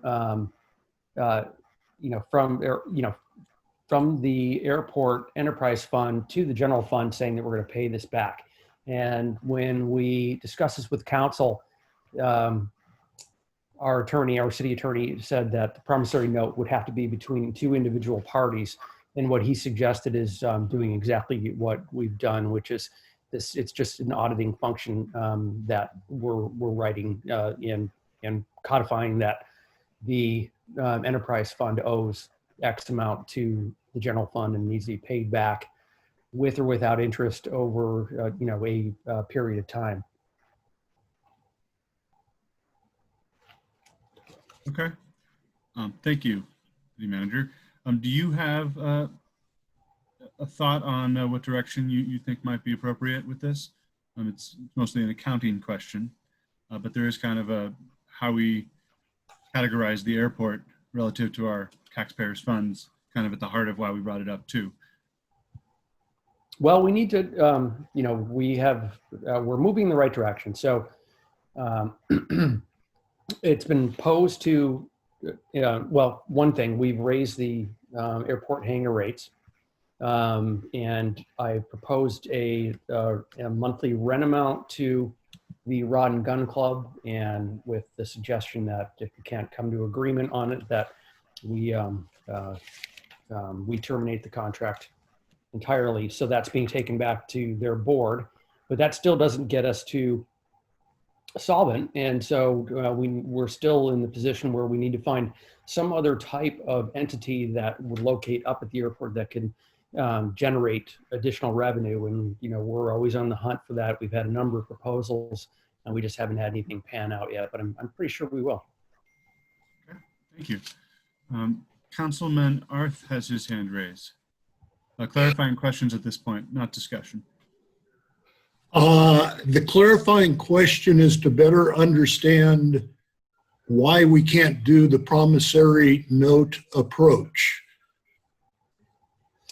So John Kenny, city attorney, said that a promissory note needs to be between two different parties. And so it doesn't apply in the case of paying back one fund to another fund with the city. So it would have to be in the form of a, like say a written loan, which is really what this due to, due from takes the place of. So he preferred a written loan instrument instead of a promissory note. Am I right in understanding this, that he said that the audit itself, which has this call out of the money owed, is the written correct proof of the loan? That's how I am taking this, at least. The promissory note, according to John, is that it needs to be between two individual parties. And he pointed to, and this is before my time, the sewer fund, I think owing the general fund a certain amount of money and paying the general fund back over time with a 1% interest. Blake, you can certainly chime in on that one. I'm just not fully cognizant of the details on that one. And right, there was a time where funds borrowed money from other fund, and it was paid back. And the instrument to use that is a due to, due from within the audit. So that is the instrument used. That is what I heard Todd say. I'm sorry, Peter? That isn't what I heard Todd say. I mean, they are two different entities. One of them is the city general fund, and the other is the airport enterprise and an enterprise fund. So why would this be different than a different enterprise fund borrowing from the general fund and memorializing that as a debt? So it is memorialized as a due to, due from within the audit. So that is the But that's, you know, you're not talking about Fund A owns Fund B. You're talking about a notation in an audit. It's So I mean, it's its own page, but it is there. It's within its own page. It's not a notation. Well, So I think what you need to understand is that the name of it may be different, but it still follows the same procedures as a promissory note or loan. You just don't call it that in this term, in the accounting terms. Go ahead. No, I think there's one key difference that I think maybe Councilman Arth is trying to tease out here, because, you know, the difference is an audit happens after the money's transferred. It notates that money has been borrowed from one fund to another. But unlike, say, like a promissory note where it's executed and then the loan is funded, it's an agreement in place prior to, you know, the extending of funding. So I think I need to clarify a little bit. When I spoke to John, I need to clarify what entity is in his mind. It is between two separate parties. Say it was the city of Mount Shasta, or an individual owes the city money, or between two parties. It's like an IOU. So a promissory note isn't the proper instrument in this case between two funds. It's really either in the form of a loan with or without interest, which is what the due to, due from is what he suggests that we do. We could set it up in the form of you know, writing it up as a loan, but they're really accomplishing the same ends. It would essentially just be writing an MOU on how we lend money to enterprises, which... Well, it's saying that we owe a discrete amount from the airport enterprise fund and we need to pay it back to the general fund. Okay. I mean, isn't the key here that Mr. Arth is looking for, and I can understand the need for some sort of memorialization. So MOU or a resolution or something from the council recognizing this would do the same thing as a piece of paper called a promissory note. So that is the appropriate way to go forward. So we can do a resolution and even set the intended interest rate as well. And I have a couple of different that I've found in my research. But sorry to interrupt, Bruce. I think you had some. No, I appreciate you doing that, because I think you're right. That's exactly where we need to go. Okay. Well, if there's no more clarifying questions of staff right now, let's open up this topic. Well, I have one more, Mr. Chair, and that is, if I understand option 2, the staff proposes to just forgive the $85,000 like it never happened. No. Not at all. No, we need to memorialize that the airport enterprise fund owes the general fund the $83,500. But what is number 2? What does 2 mean? Yeah, no, option 2. Yeah, option 2 is a simple wiping out of the due to, due from. That's what I thought you said. Yeah, that is an option. That is an option that City Council has. Yeah, it has been, I believe, exerted by other city councils. And I'm correct in understanding Mr. Arth's concern is exactly that. This will be forgotten if it's not clear and apparent. Perhaps another council could come through and just wipe out the debt. Thank you. Yeah, we've masticated this issue. We need to show that the airport enterprise fund owes the general fund and needs to be paid back. Okay. I'll agree on that. All right. Well, no more. Are there any further clarifying questions at this juncture? Just really quick for Blake. Did you happen to look into any other types of situations where an interest rate is applied, and if there's like an average or a range that you saw? I did not see a specific or a set range that was standard for cities within funds. Okay, thank you. Yep. And Blake, the sewer fund owing the general fund, do you remember what that interest rate was? That's a good question. It was 1%. Yeah. That's what I thought. I heard that. Yeah. Yeah, Okay. that's what I heard. 1%. All right. Let us open up this topic for public comment. I believe there is a hand raised already. Mario, let me unmute you. Hello. Hello, Treasurer Rubino. So, Council, some of the background of this is kind of pertinent. One is that this $83,000 has gone over probably the last 10 or so years. It's money that the city general fund has already spent. It's gone. And the promise was that council makes is that they will eventually correct the due to and pay back the general fund somehow. It is supposed to be paid back from the airport enterprise, and that's why we have been all over the airport committee for years and years to come up with some plan. Even if the airport was to make a couple thousand more, when you consider the debt that it has, the size of the debt, and the amount of money that the airport would have to generate, it's just never going to be able to do it.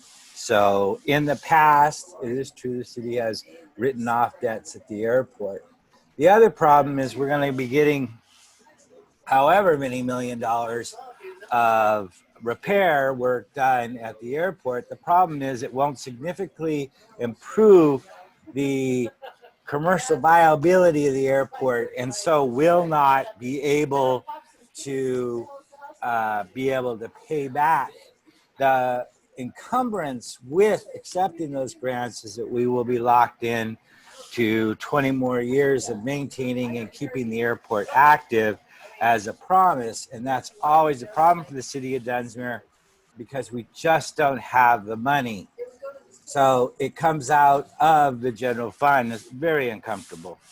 So I disagree with Mr. Arth. I would rather see the airport put into the general fund, and that way the airport would be treated like every other item in the general fund and be allowed to be allocated money based on a need basis and a priority basis. But I understand what Mr. R is doing, and it's right. I totally disagree with Blake. When Brenda Baines did the loan, there was some format of a document she went through. It was memorialized, and the interest rate was put in it. And I know that most cities do that. Other cities do it. And I'm not understanding why we're going to Mr. Kinney. It's not really his field of expertise as much as I love Mr. Kinney. This is not what he does, but I understand his position, and it may be warranted, but it's not the guy that we should be answering these questions to. The airport owes that $85,000, and the problem is the city is in debt. With this year's budget, close to that amount, assuming certain factors. And what we're trying to do, I think, is find a way to get the airport committee to do the budget, to come out to see if it's even worth all these budgets, worth even treating it as an enterprise. Historically, the airport has never been a financial enterprise that's paid its bills. And so by the true term of an enterprise and how an enterprise should be run, I'll finish up. How an enterprise should be run, it is not. It's just a piece of property the city owns. Thank you. Thank you so much, Treasurer Rubino. Oh, I hate these guys.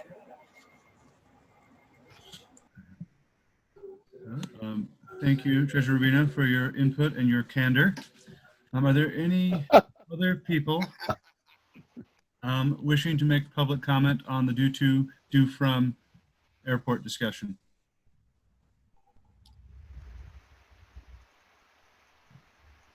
All right, seeing none, let's move forward to council discussion. Councilman Arth? I was completely happy with the direction that Council Member Deutsch was going in. I agree with Mario. the form of the obligation is not that difficult. I'm sure any of us could sit down and figure out 5 different forms to use, but I have given up on the fight over whether the airport is an enterprise fund or not. We've spent a lot of time in finance, and we've been told by staff it's an enterprise fund. In our budget for the new fiscal year and the next fiscal year, it's an enterprise fund. So let's use the sewer fund as an example, whether it's a IOU or a resolution, I don't care, but our general fund is in deficit. And if we had to borrow $85,000 for something critical, maybe we could borrow it at 1%, but I doubt it. Yeah. If all of the grindings from the airports turn out to be worth $100,000, that'd just be lovely. And the Airport Enterprise Fund can pay off the $83,000 plus interest, and that's the end of it. But Mario's absolutely right. All I've seen since I moved up here is keep the general fund afloat by borrowing from the enterprise funds that do receive significant revenues, and it all just disappears in the dust. So I'm not at all a proponent of option 1 or option 2, and I definitely favor adding interest. That is option 3. Thank you. Okay. Councilmember Keisler. Kind of have to concur with what Peter said. Okay. Mary Lou Casey? I'm ready for a motion, so unless Bruce has anything else. I'll let you make the motion. I'll second it. Okay. Motion to move forward with the formation of a resolution outlining loan terms for the airport enterprise account and general fund to be brought at the next meeting. Okay. Second. Clarification. No, I already, okay, well, good. I'll let you second it. Go ahead. No, clarification question. Did you mean to address the interest side of it now, or have that as an option when we discuss it next time as a resolution? No, I think that's something that we should discuss at the next. Because ideally, staff would put together a resolution with their recommended interest rate amount, and then we could discuss from there. All right, that sounds good to me. So a motion by Mayor Lucchese and the second by, I believe it was Councilmember Deutsch. I'll pass it on to Mr. Arth. I'm giving it to Mr. Arth. Got it. Oh, Arth. Okay, to Mr. Arth. All right. Any further discussion? All right. Councilmember Keisler. Aye. Councilmember Deutsch. Aye. Councilmember Arth. Aye. Mayor Lucchese. Aye. And myself is also an aye. The motion carries. Let's move to item B. That's the cannabis tax rate discussion. I believe Blake. This is where the music plays. Dun, dun, dun, dun. Yes, Councilman Arth. I am going to recuse myself on this item. I am financially interested in 2 cannabis businesses in Dunsmuir. One of them, I believe, is finally licensed. The other is nearing the home stretch, Element 7. So I will not be participating in this item. Okay. Thank you, sir. Thank you, Councilman Arth. Seems like a wise decision. I'm going to mute you until we finish. And if you want to leave the meeting altogether, I can let you back in the waiting room, however you prefer. Well, I think the point is for me not to influence whatever you decide, but I would like to listen to the discussion if I could. Certainly, I'll put you on mute until we finish this topic. All right, Blake, I believe you put together this report. Would you like to present? Yeah, I can go quickly through it, just for the benefit of all. So this is a discussion of the cannabis tax rate. So little background. When the first ordinance was passed, there was a ceiling amount that was established, and then there was an initial tax rate that was also established. So and then additional to that, there's a commercial cultivation tax rate, and then an all other commercial cannabis tax rate. So cultivation, of course, is creating the plants, I guess. I'm not an expert in this, and then all other would be like retail, distribution, and so forth. So the initial tax rates are shown on page 2 of the staff report in a grid system. So you can see Dunsmuir at cultivation and other. So at cultivation is $3 per ounce. That is the initial tax rate. The ceiling of that, I believe, is 3.5 cents per, and then it's also specified as dry weight. There was some discussion about dry versus wet. And a little history on that. There was in the initial ordinance a dry versus wet weight ounce tax rate, but through some discussions and through cannabis manufacturers and people suggested to not include wet weight, and so that was struck from the original ordinance, and that only dry weight was allowed or was input into the ordinance. Okay, so back to the resolution that passed, or measure that passed in November of 2018, I believe, right? So I forget the exact dates. I know the original one I just looked up was December of It would be 18. Yeah, I think it was 18. I was gonna say 17, but it's 18. December of 18. And then the other tax rate is a percentage of whatever the business is. So the current initial tax rate is 4%. The ceiling or the max would be 10% of whatever it is that they're doing. Gross receipts. So, trying to remember what else there is. And then you see there's 3 other cities that I've listed there in that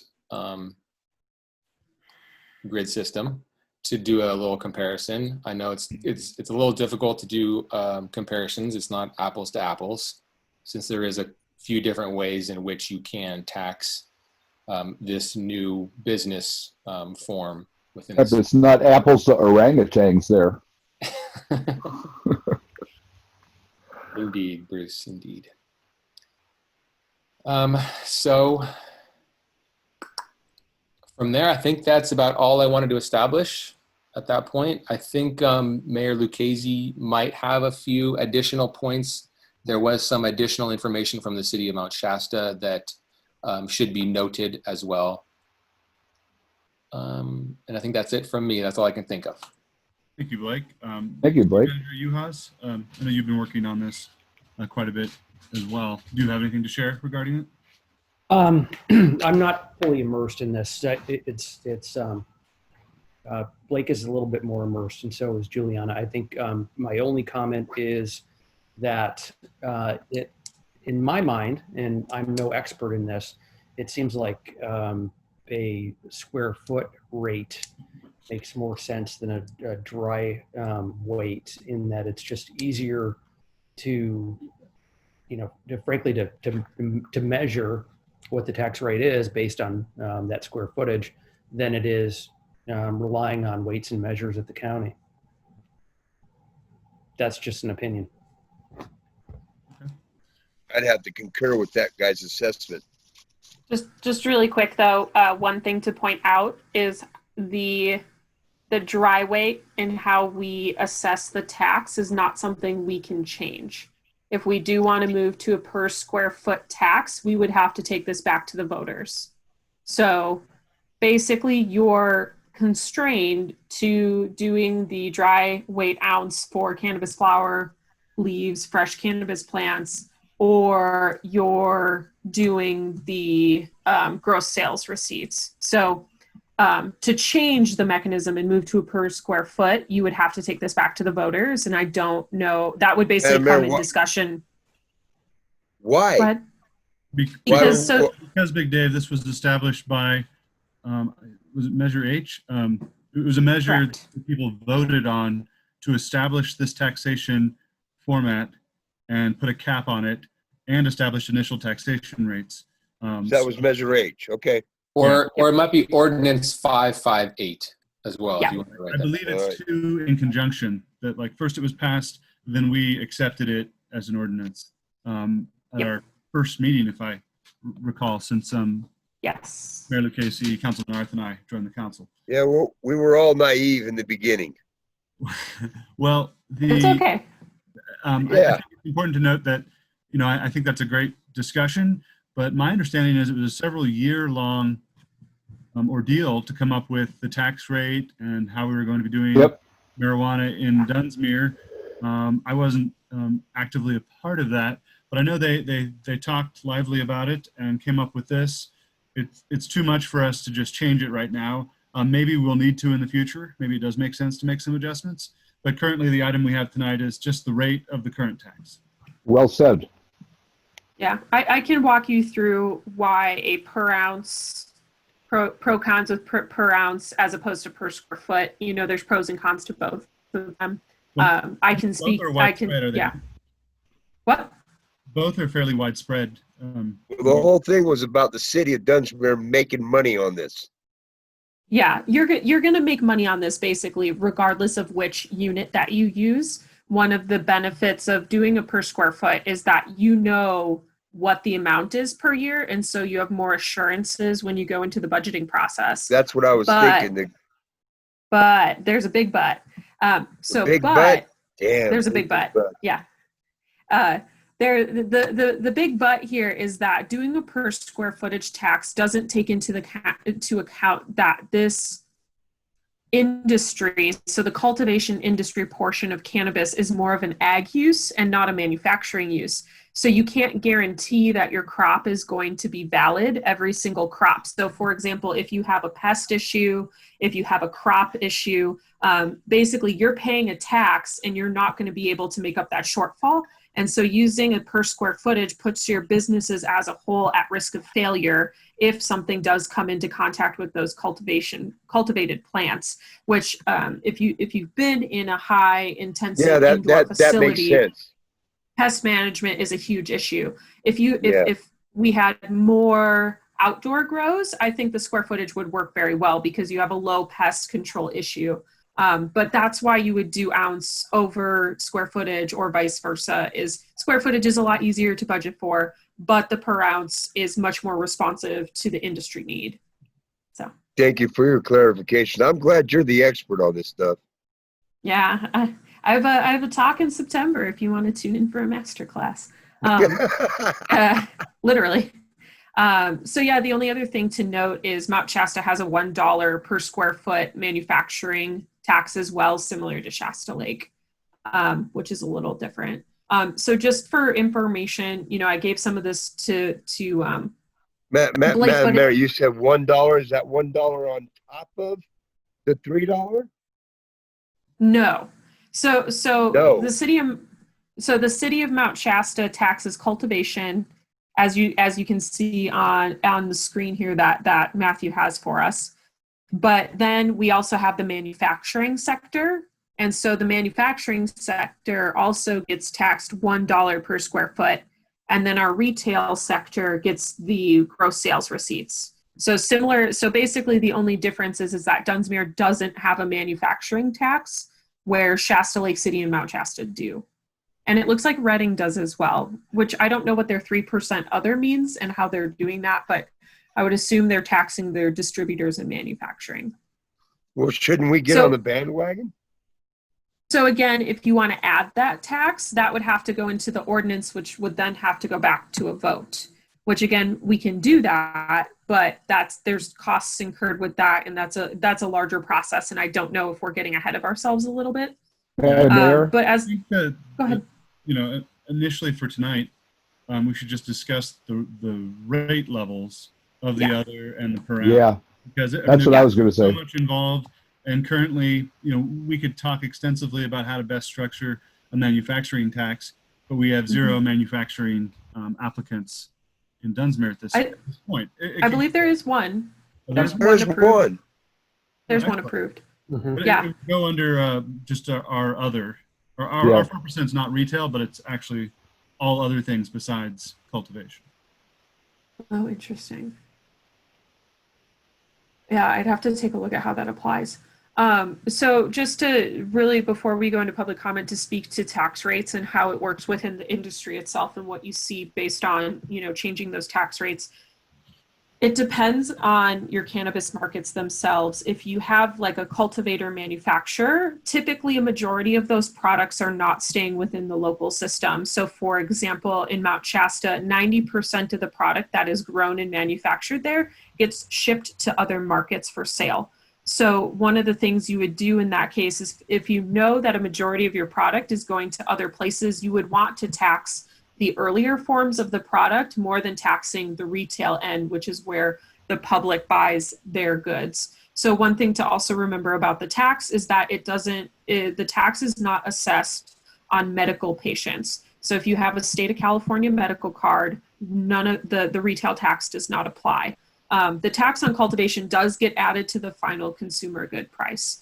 So ideally, if we anticipate a majority of our cultivation being shipped to another region and sold there, we would want to place a higher tax on that industry to return more dollars back to the city. Because what the cultivators would do is they would just tack that tax onto the final price to their distributors or retailers that they're selling to. Now, obviously, you don't want to go so high as to tax out your products from the main system, but that's kind of how you would approach that. So for raising and lowering retail is going to be the sector that's going to give you the most money the quickest, because that's going to be that's going to be put onto members of your community who are using it. Granted that a lot of it may be tourists who are stopping off the freeway to go to that retail center would pay that, and therefore you're bringing outside dollars in. But a majority of your retail people who are paying this tax are going to be your locals. And so for an overall economic success for this industry to bring more dollars to Dunsmuir, you wouldn't want to put all of the tax onto the general public. You would want to focus a higher tax on the lower part of the supply chain. Does that make sense? Yes. Well said. Okay, cool. So that's really all I have to contribute on that. And that's what I was like bringing up to Blake if I couldn't attend this portion of the meeting. So just going into discussion and stuff, that's kind of just the general literature that we see on that. And I guess the only other thing to mention, the price point that Dunsmuir has per ounce is much higher than like Mount Shasta's.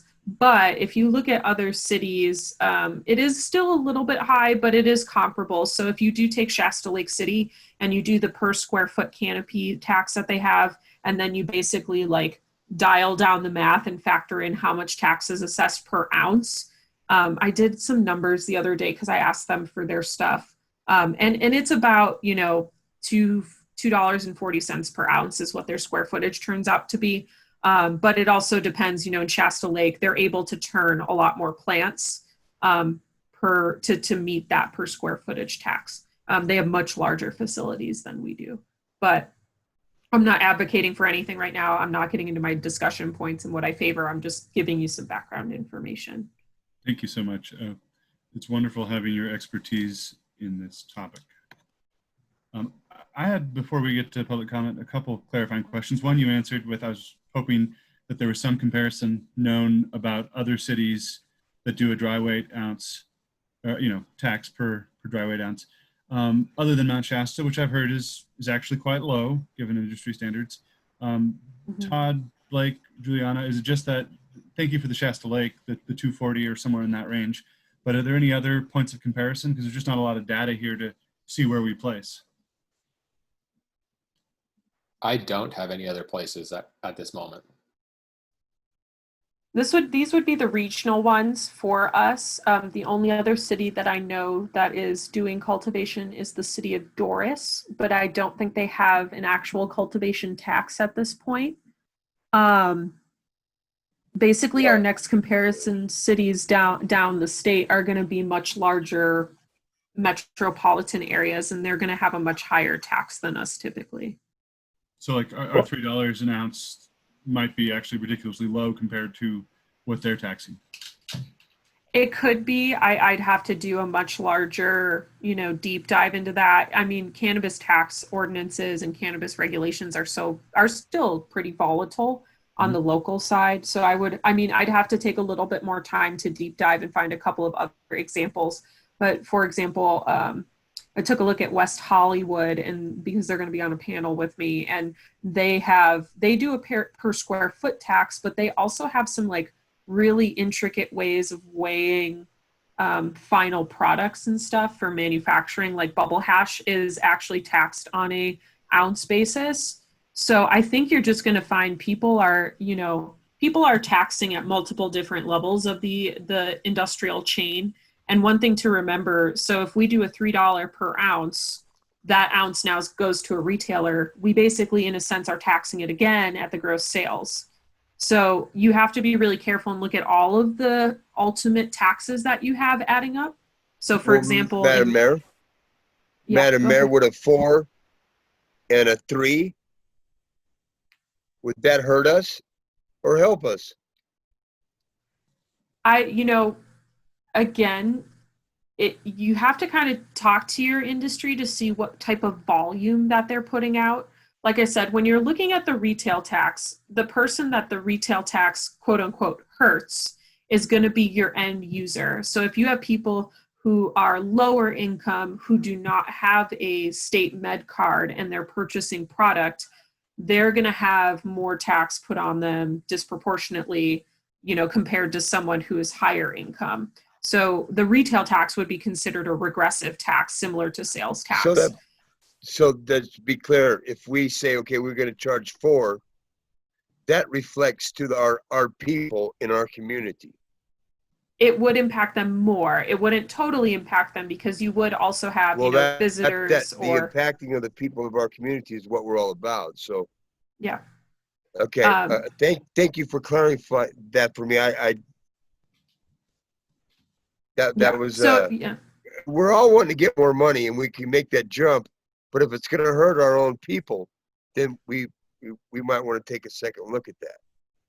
Yeah, so basically kind of what I was saying before, so that $3 per ounce, when someone harvests and that ounce is taxed, it has a $3 tax on it and it goes to market with that $3 because you put the cost of that tax onto that consumer.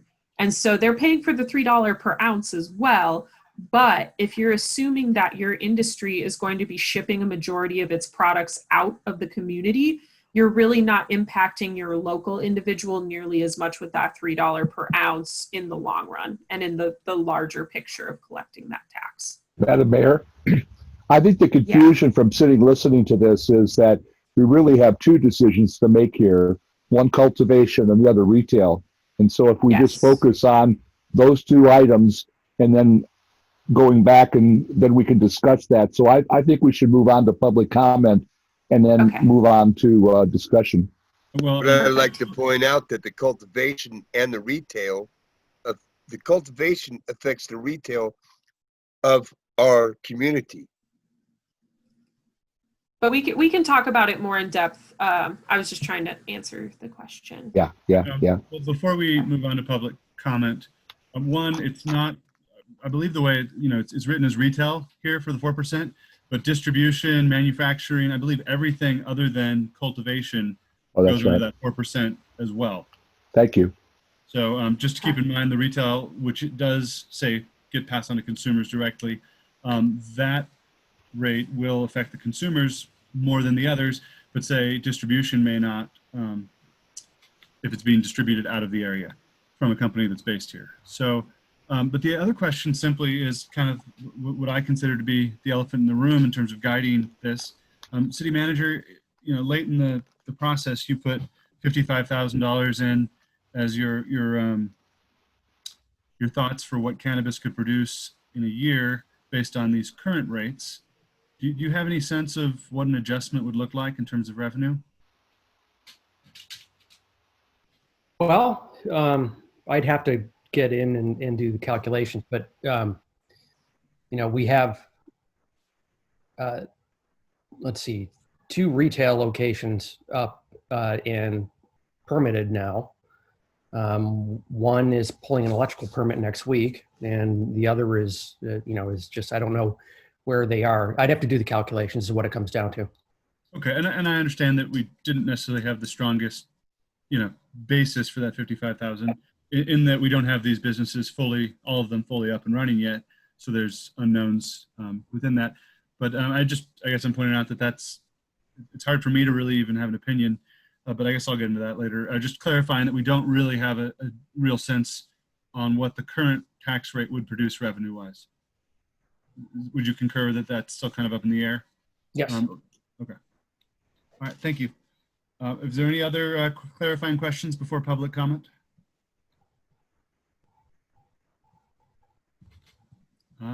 Seeing none, let's open public comment on the cannabis tax rate discussion. I see Mario's hand raised. Mario, would you like to comment on this item?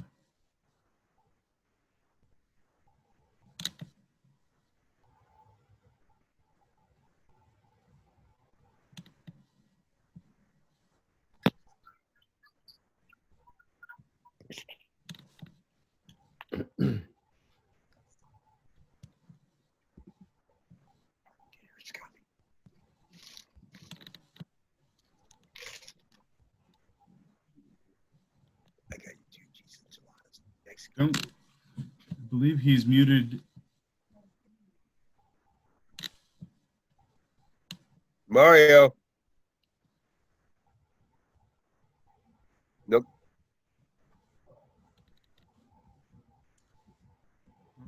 Hello. Hello. Can you hear me? Yes. I got my mic working. I don't know what's going on. Right. Okay, so let's start at the beginning.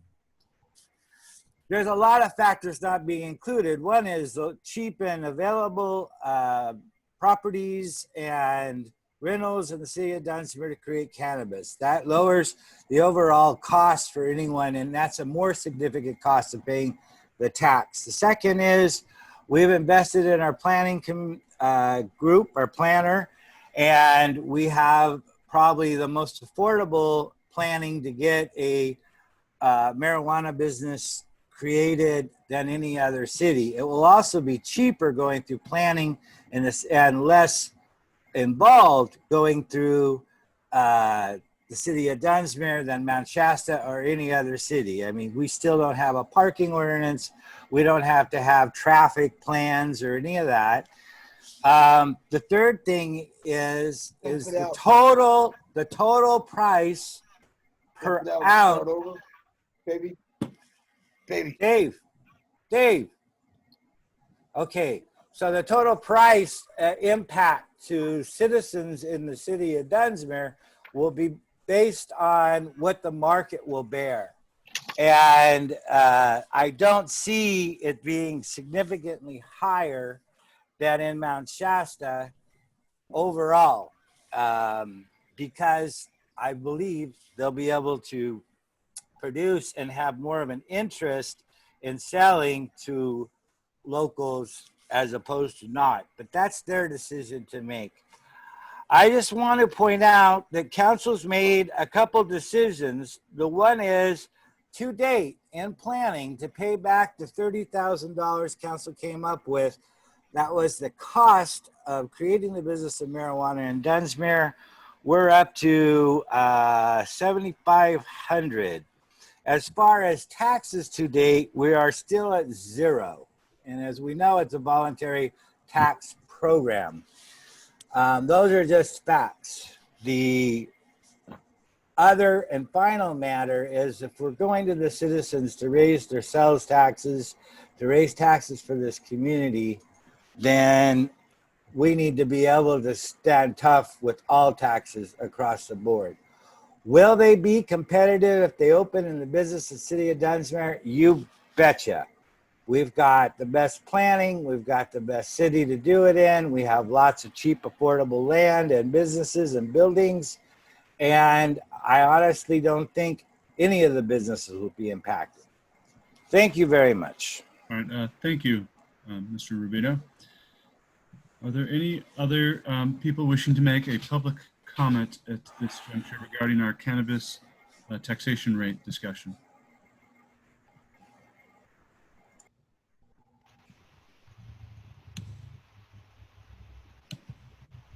All right, seeing none, let's move forward into discussion.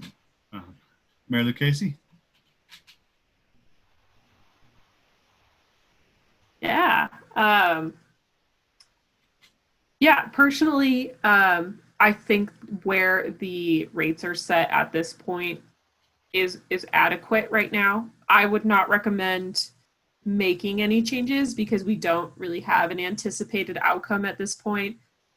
Similar to what City Manager Uhas said, we really don't have a baseline to understand, where the tax is even going to hit. And just from experience, it does take about a year or two, especially because we do still have businesses getting up and running.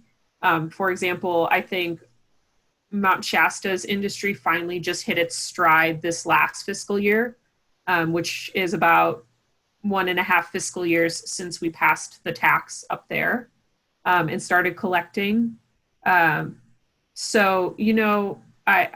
the other big thing to understand is the industries are going to be different. So for example, Mount Shasta does have a pretty large manufacturing sector that provides that. So we're really, I think, going to see most of our revenues coming from that cultivation side. So I would be supportive of staying where we're at this point. Again, the tax is put on the consumer. And so as long as we're communicating with our cannabis businesses as they get up and running and move forward, if they are starting to give us the indicator that their products are not being competitive in the overall state markets, then that's when I think we could revisit this item. Thank you. Thank you, Mary Casey. Councilman Deutsch? I move that we make no movement at this point. I don't know if that's the right way to say it, but.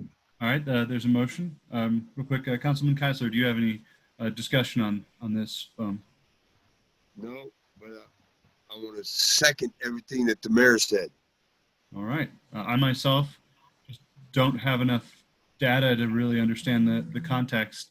And until we either, can look at concrete data to show that we're, going to fall behind if we move this rate, I have to trust that the people on the cannabis task force that recommended these rates as an initial starting place. We should kind of see that through and start there and evaluate. So I move we maintain the current rates. Second. All right. Motion by Councilman Deutsch, second by Mary Lou Casey. Any discussion on the motion? Roll call. All right. Councilman Keisler. Aye. Councilman Deutsch. Aye. Mary Lou Casey. Aye. And myself is an aye. Peter is recusing himself. Aye. Mr. Mayor. Yes. I would like to thank Madam Mayor for her insight and her advice. I know that she is the one right in the heart of all this right now. So her opinion is crucial, vital, and imperative to me and my constituents. And I want to thank her for that. Yes. Thank you. Thank you. You rock. Thanks. I second that motion. Right on. There we go. Let's break the nut out of me. There we go. I'm blushing. I hope you're happy, Peter. Peter. Well, we can't tell what he would have wanted, so there we go. Peter, I'm unmuting you. It's taking a minute. Councilman. Beautiful job, everybody. Oh, welcome back, Councilman. Welcome back. All right, let us move forward to item D, mandated update to the backflow prevention ordinance. City manager? Sure. So this is to meet a state mandate that we need to have on the books by the end of August. That essentially, without getting into a lot of detail, it just beefs up our current backflow prevention ordinance and requires a little more stringent standards. And it would apply mostly to new businesses and to new residences. And there are some exceptions, but it's kind of a little complicated to get into, but it's something that we need to do for the state. Question. So is this something that should be done in a normal operation anyway, and it's just making sure everybody does it, or is this requiring something new and more elaborate? It is slightly more elaborate in terms of the hardware and making sure that lead isn't, it's a very minor amount of lead that would be included or would allowed be in a typical backflow prevention device in the first place. But this is just kind of tightens up some standards that are really pretty marginal. Clarifying question real quick. Am I correct in understanding this would mandate that all houses in Dunsmuir would need to have such a backflow prevention device? No, it is for any new houses, any new businesses coming online, and there are some circumstances where existing facilities might need to upgrade, but it's so arcane going through who this applies to. It would be a very, very, very small percentage of existing Dunsmuir residences and businesses. Okay, and then the next question, of course, it looks as if the property owner would be paying for this device. And do you know what they cost to have and install? I don't offhand. It really comes down to the backflow preventer. It'll depend on the size of the water pipe, and it'll depend on the pressure that they have there. But the backflow devices themselves are typically not the most expensive piece of these. It's the installation costs for having a plumber or a certified person to come out and put the backflow preventer in. The other thing is these backflow preventers, I believe, have to be inspected on an annual basis. And so there are costs incurred for that. That's typically all put on the private individual. But again, all of this is with grandfather for everybody that's already existing unless they're making substantial changes. I would really recommend reaching out to PACE. Again, every jurisdiction is a little bit different, but I know that up in Mount Shasta, they had to go back through and require all commercial entities with certain features to get a backflow preventer. So I think it's a pretty short list who's required. Like, for example, I remember anyone who has like a pond in their backyard that's connected to a water line that feeds it has to have a backflow preventer. So it's certain things like that. So it's not like a very long list of uses that have to be retrofitted. The bottom line is it's not very applicable to Dunsmuir. My turn. Big Dave, are you? Big Dave, we can't hear you. Can you hear me? No, you're very quiet. Can you hear me now? Yes. You keep walking around, Dave. When you move around, we can't hear you. Around. What I do is I turn my head sideways and my computer don't hear me. Okay. So now I got to look right at the computer. So I'm looking right at the computer. Here we go. Anybody that doesn't have a backflow prevention device is, I don't want to say foolish, but they're really not informed. And if you do not think that I know what I'm talking about, I happen to be the only council member that was there, that is still here, that was there when I paid another council member who is currently here a lot of money because we ruined his home. Mr. Arth can attest to the fact how crucial backflow prevention is. There's been another couple houses that the city of Dunsmuir and our insurance has paid because people weren't there. They came back and there's 3 feet of poo-poo in their house. The backflow prevention, and I gotta go back to, I say, Mr. Arth, I humbly apologize because I know that you lost a lot of memorable and historical things, but that's what happens if you don't have it. The sewer comes into your house. One morning you wake up and boom. So I think that everybody should have that. I encourage them. This is a program, and this is something that I am 100% behind, and I can guarantee you 1,000% Mr. Arson with me. All right. Well, we are still in clarifying questions, Big Dave. Peter, say something. Well, it was a traumatic morning when the sewage started to arise, and of course, traumatic. That's the word you're going to use. Traumatic. Traumatic, and it stunk. And as part of the remediation, of course, the risk pool and the city insisted in installing all the required backflow devices so it would never happen again. And, you know, for an ordinary household, they have little pictures of the devices.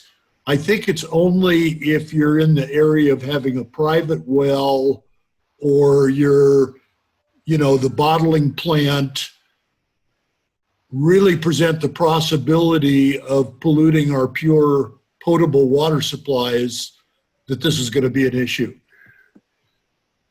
So just a point of process, we're in clarifying questions.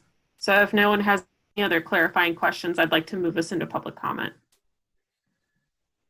I guess my only clarifying question is in the agenda package, pages 58 through 60, it has the City of Dunsmuir certified backflow tester list, City of Dunsmuir cross connection specialist list, testers approved by the City of Dunsmuir, specialists approved by the City of Dunsmuir. Is the staff going to do all that? Right now, that's PACE. Okay. I have one more clarifying question. It says under fiscal impact that it has none, yet it's unclear to me, and it seems like the property owner is the one responsible for paying for this if they're in that group of people or group of properties that need to have this, correct? Yes. I'm okay. And we're not quite sure what it would cost? No rough estimate? It's the kind of thing where if you were buying a sprinkler for your yard, which brand would you go with and what did you need, what your capacity is? It's just, you know, it varies depending on the application. I mean, is it a couple $100, several thousand? I mean, do we have a... It's a couple $100, and it's really, again, like you mentioned, it's borne by the customer. Okay. Thank you. There are no more questions. Let's move into public comment. If anyone would like to make a public comment at this time, raise your hand on the participants tab. You can go to the bottom and hit the raise your hand function.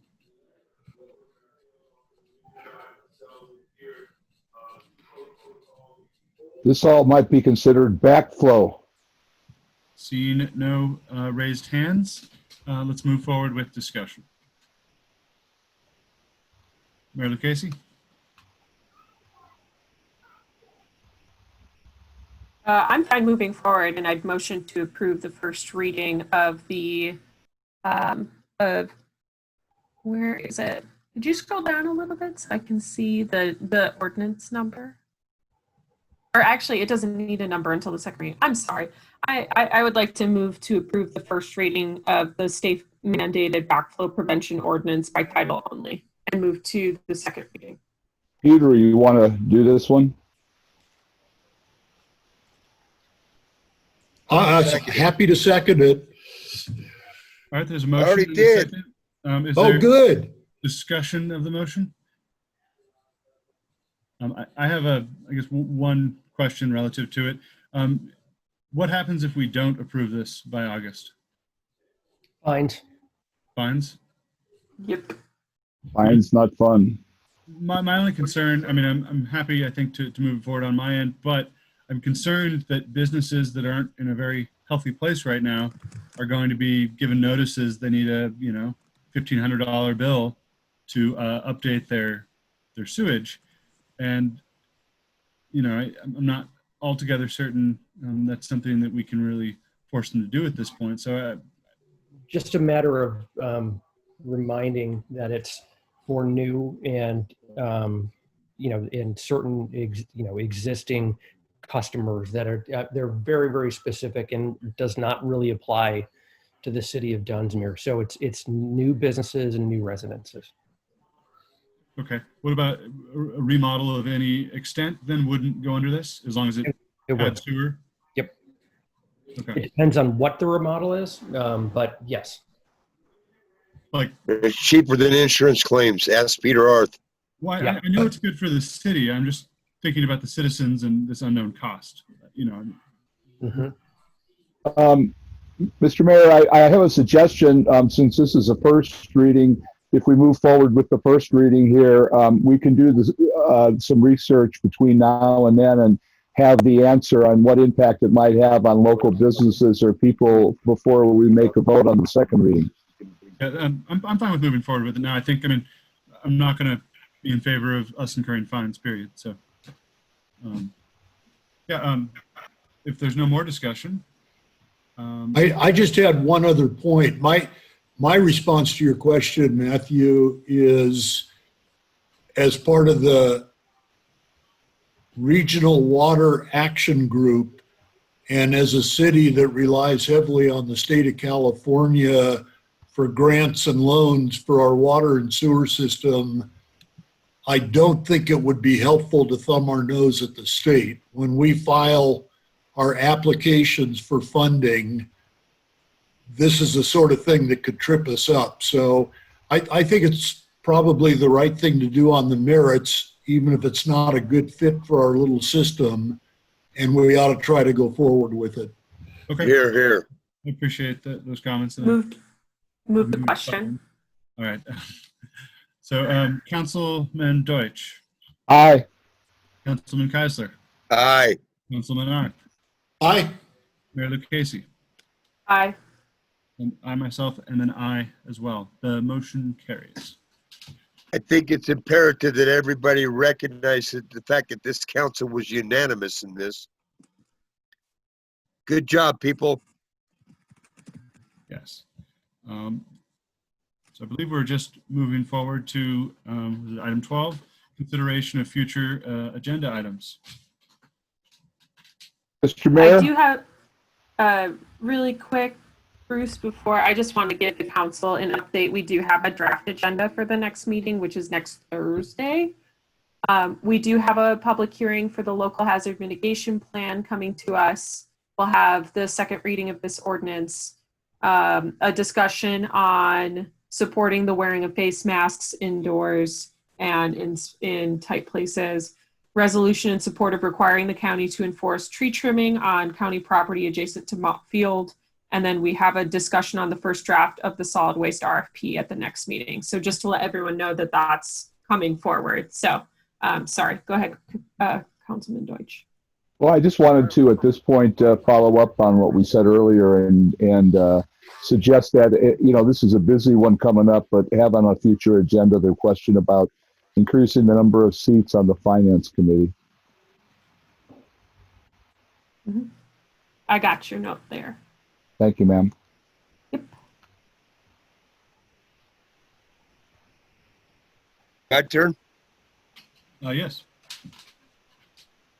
Okay. One, I would like, first thing I want to say as far as the mask Larry, walk thing, around. I'm sitting right here.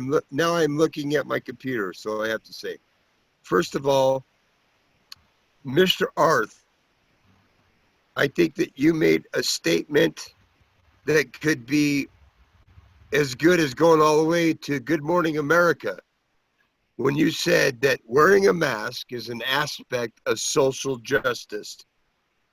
I commend you on that, and I truly believe that, and I'm behind you 1,000%. Do the task, wear the mask. Second, I would encourage this council and Madam Mayor to write a letter and post it in the newspaper of thanks for Jimmy Smith for the Black Box Forest management for their contribution to print the flyers that went out for our city. I want to congratulate Mike on the finance committee. And I actually want to congratulate Dina, whether she knows it or not. She made a place in my heart, and I'm looking at her in a different way. She is truly a warrior for this town of Dunsmuir, and I appreciate her comments, her dedication, and her commitment to that committee.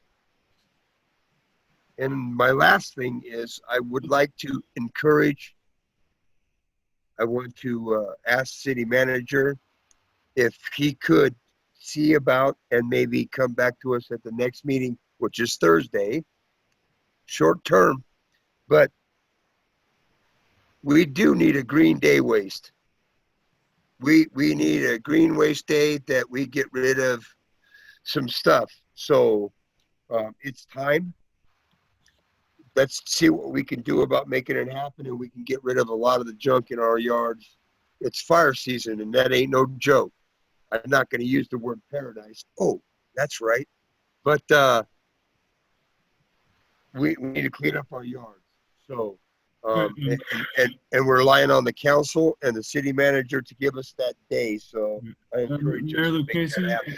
I believe we have the green waste days on the future agenda items list currently, correct? Well, We I'm just do. encourage. Yeah, we reiterating. do. We're working with Clemens on establishing a day. All right. Thank you all. And then Councilman Arth, you have your hand raised. Well, Big Dave took several of my items, and I'm grateful for that. I only have 2 items.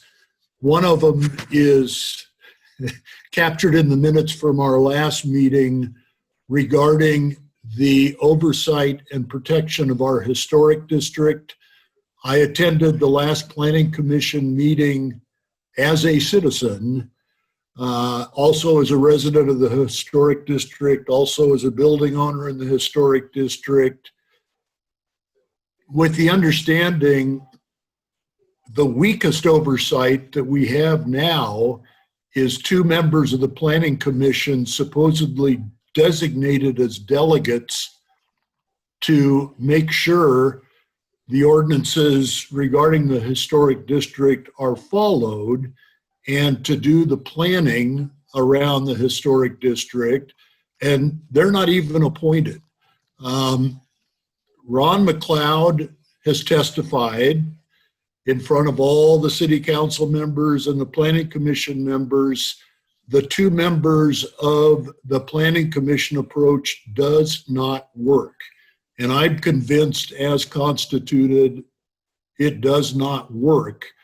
So especially as we move into our vacant building enforcement, I think it's important to give the planning commission a bigger role, not just 2 members that have no power or mandate whatsoever, or to do what Ron suggested and have an independent 5-member body performing that function.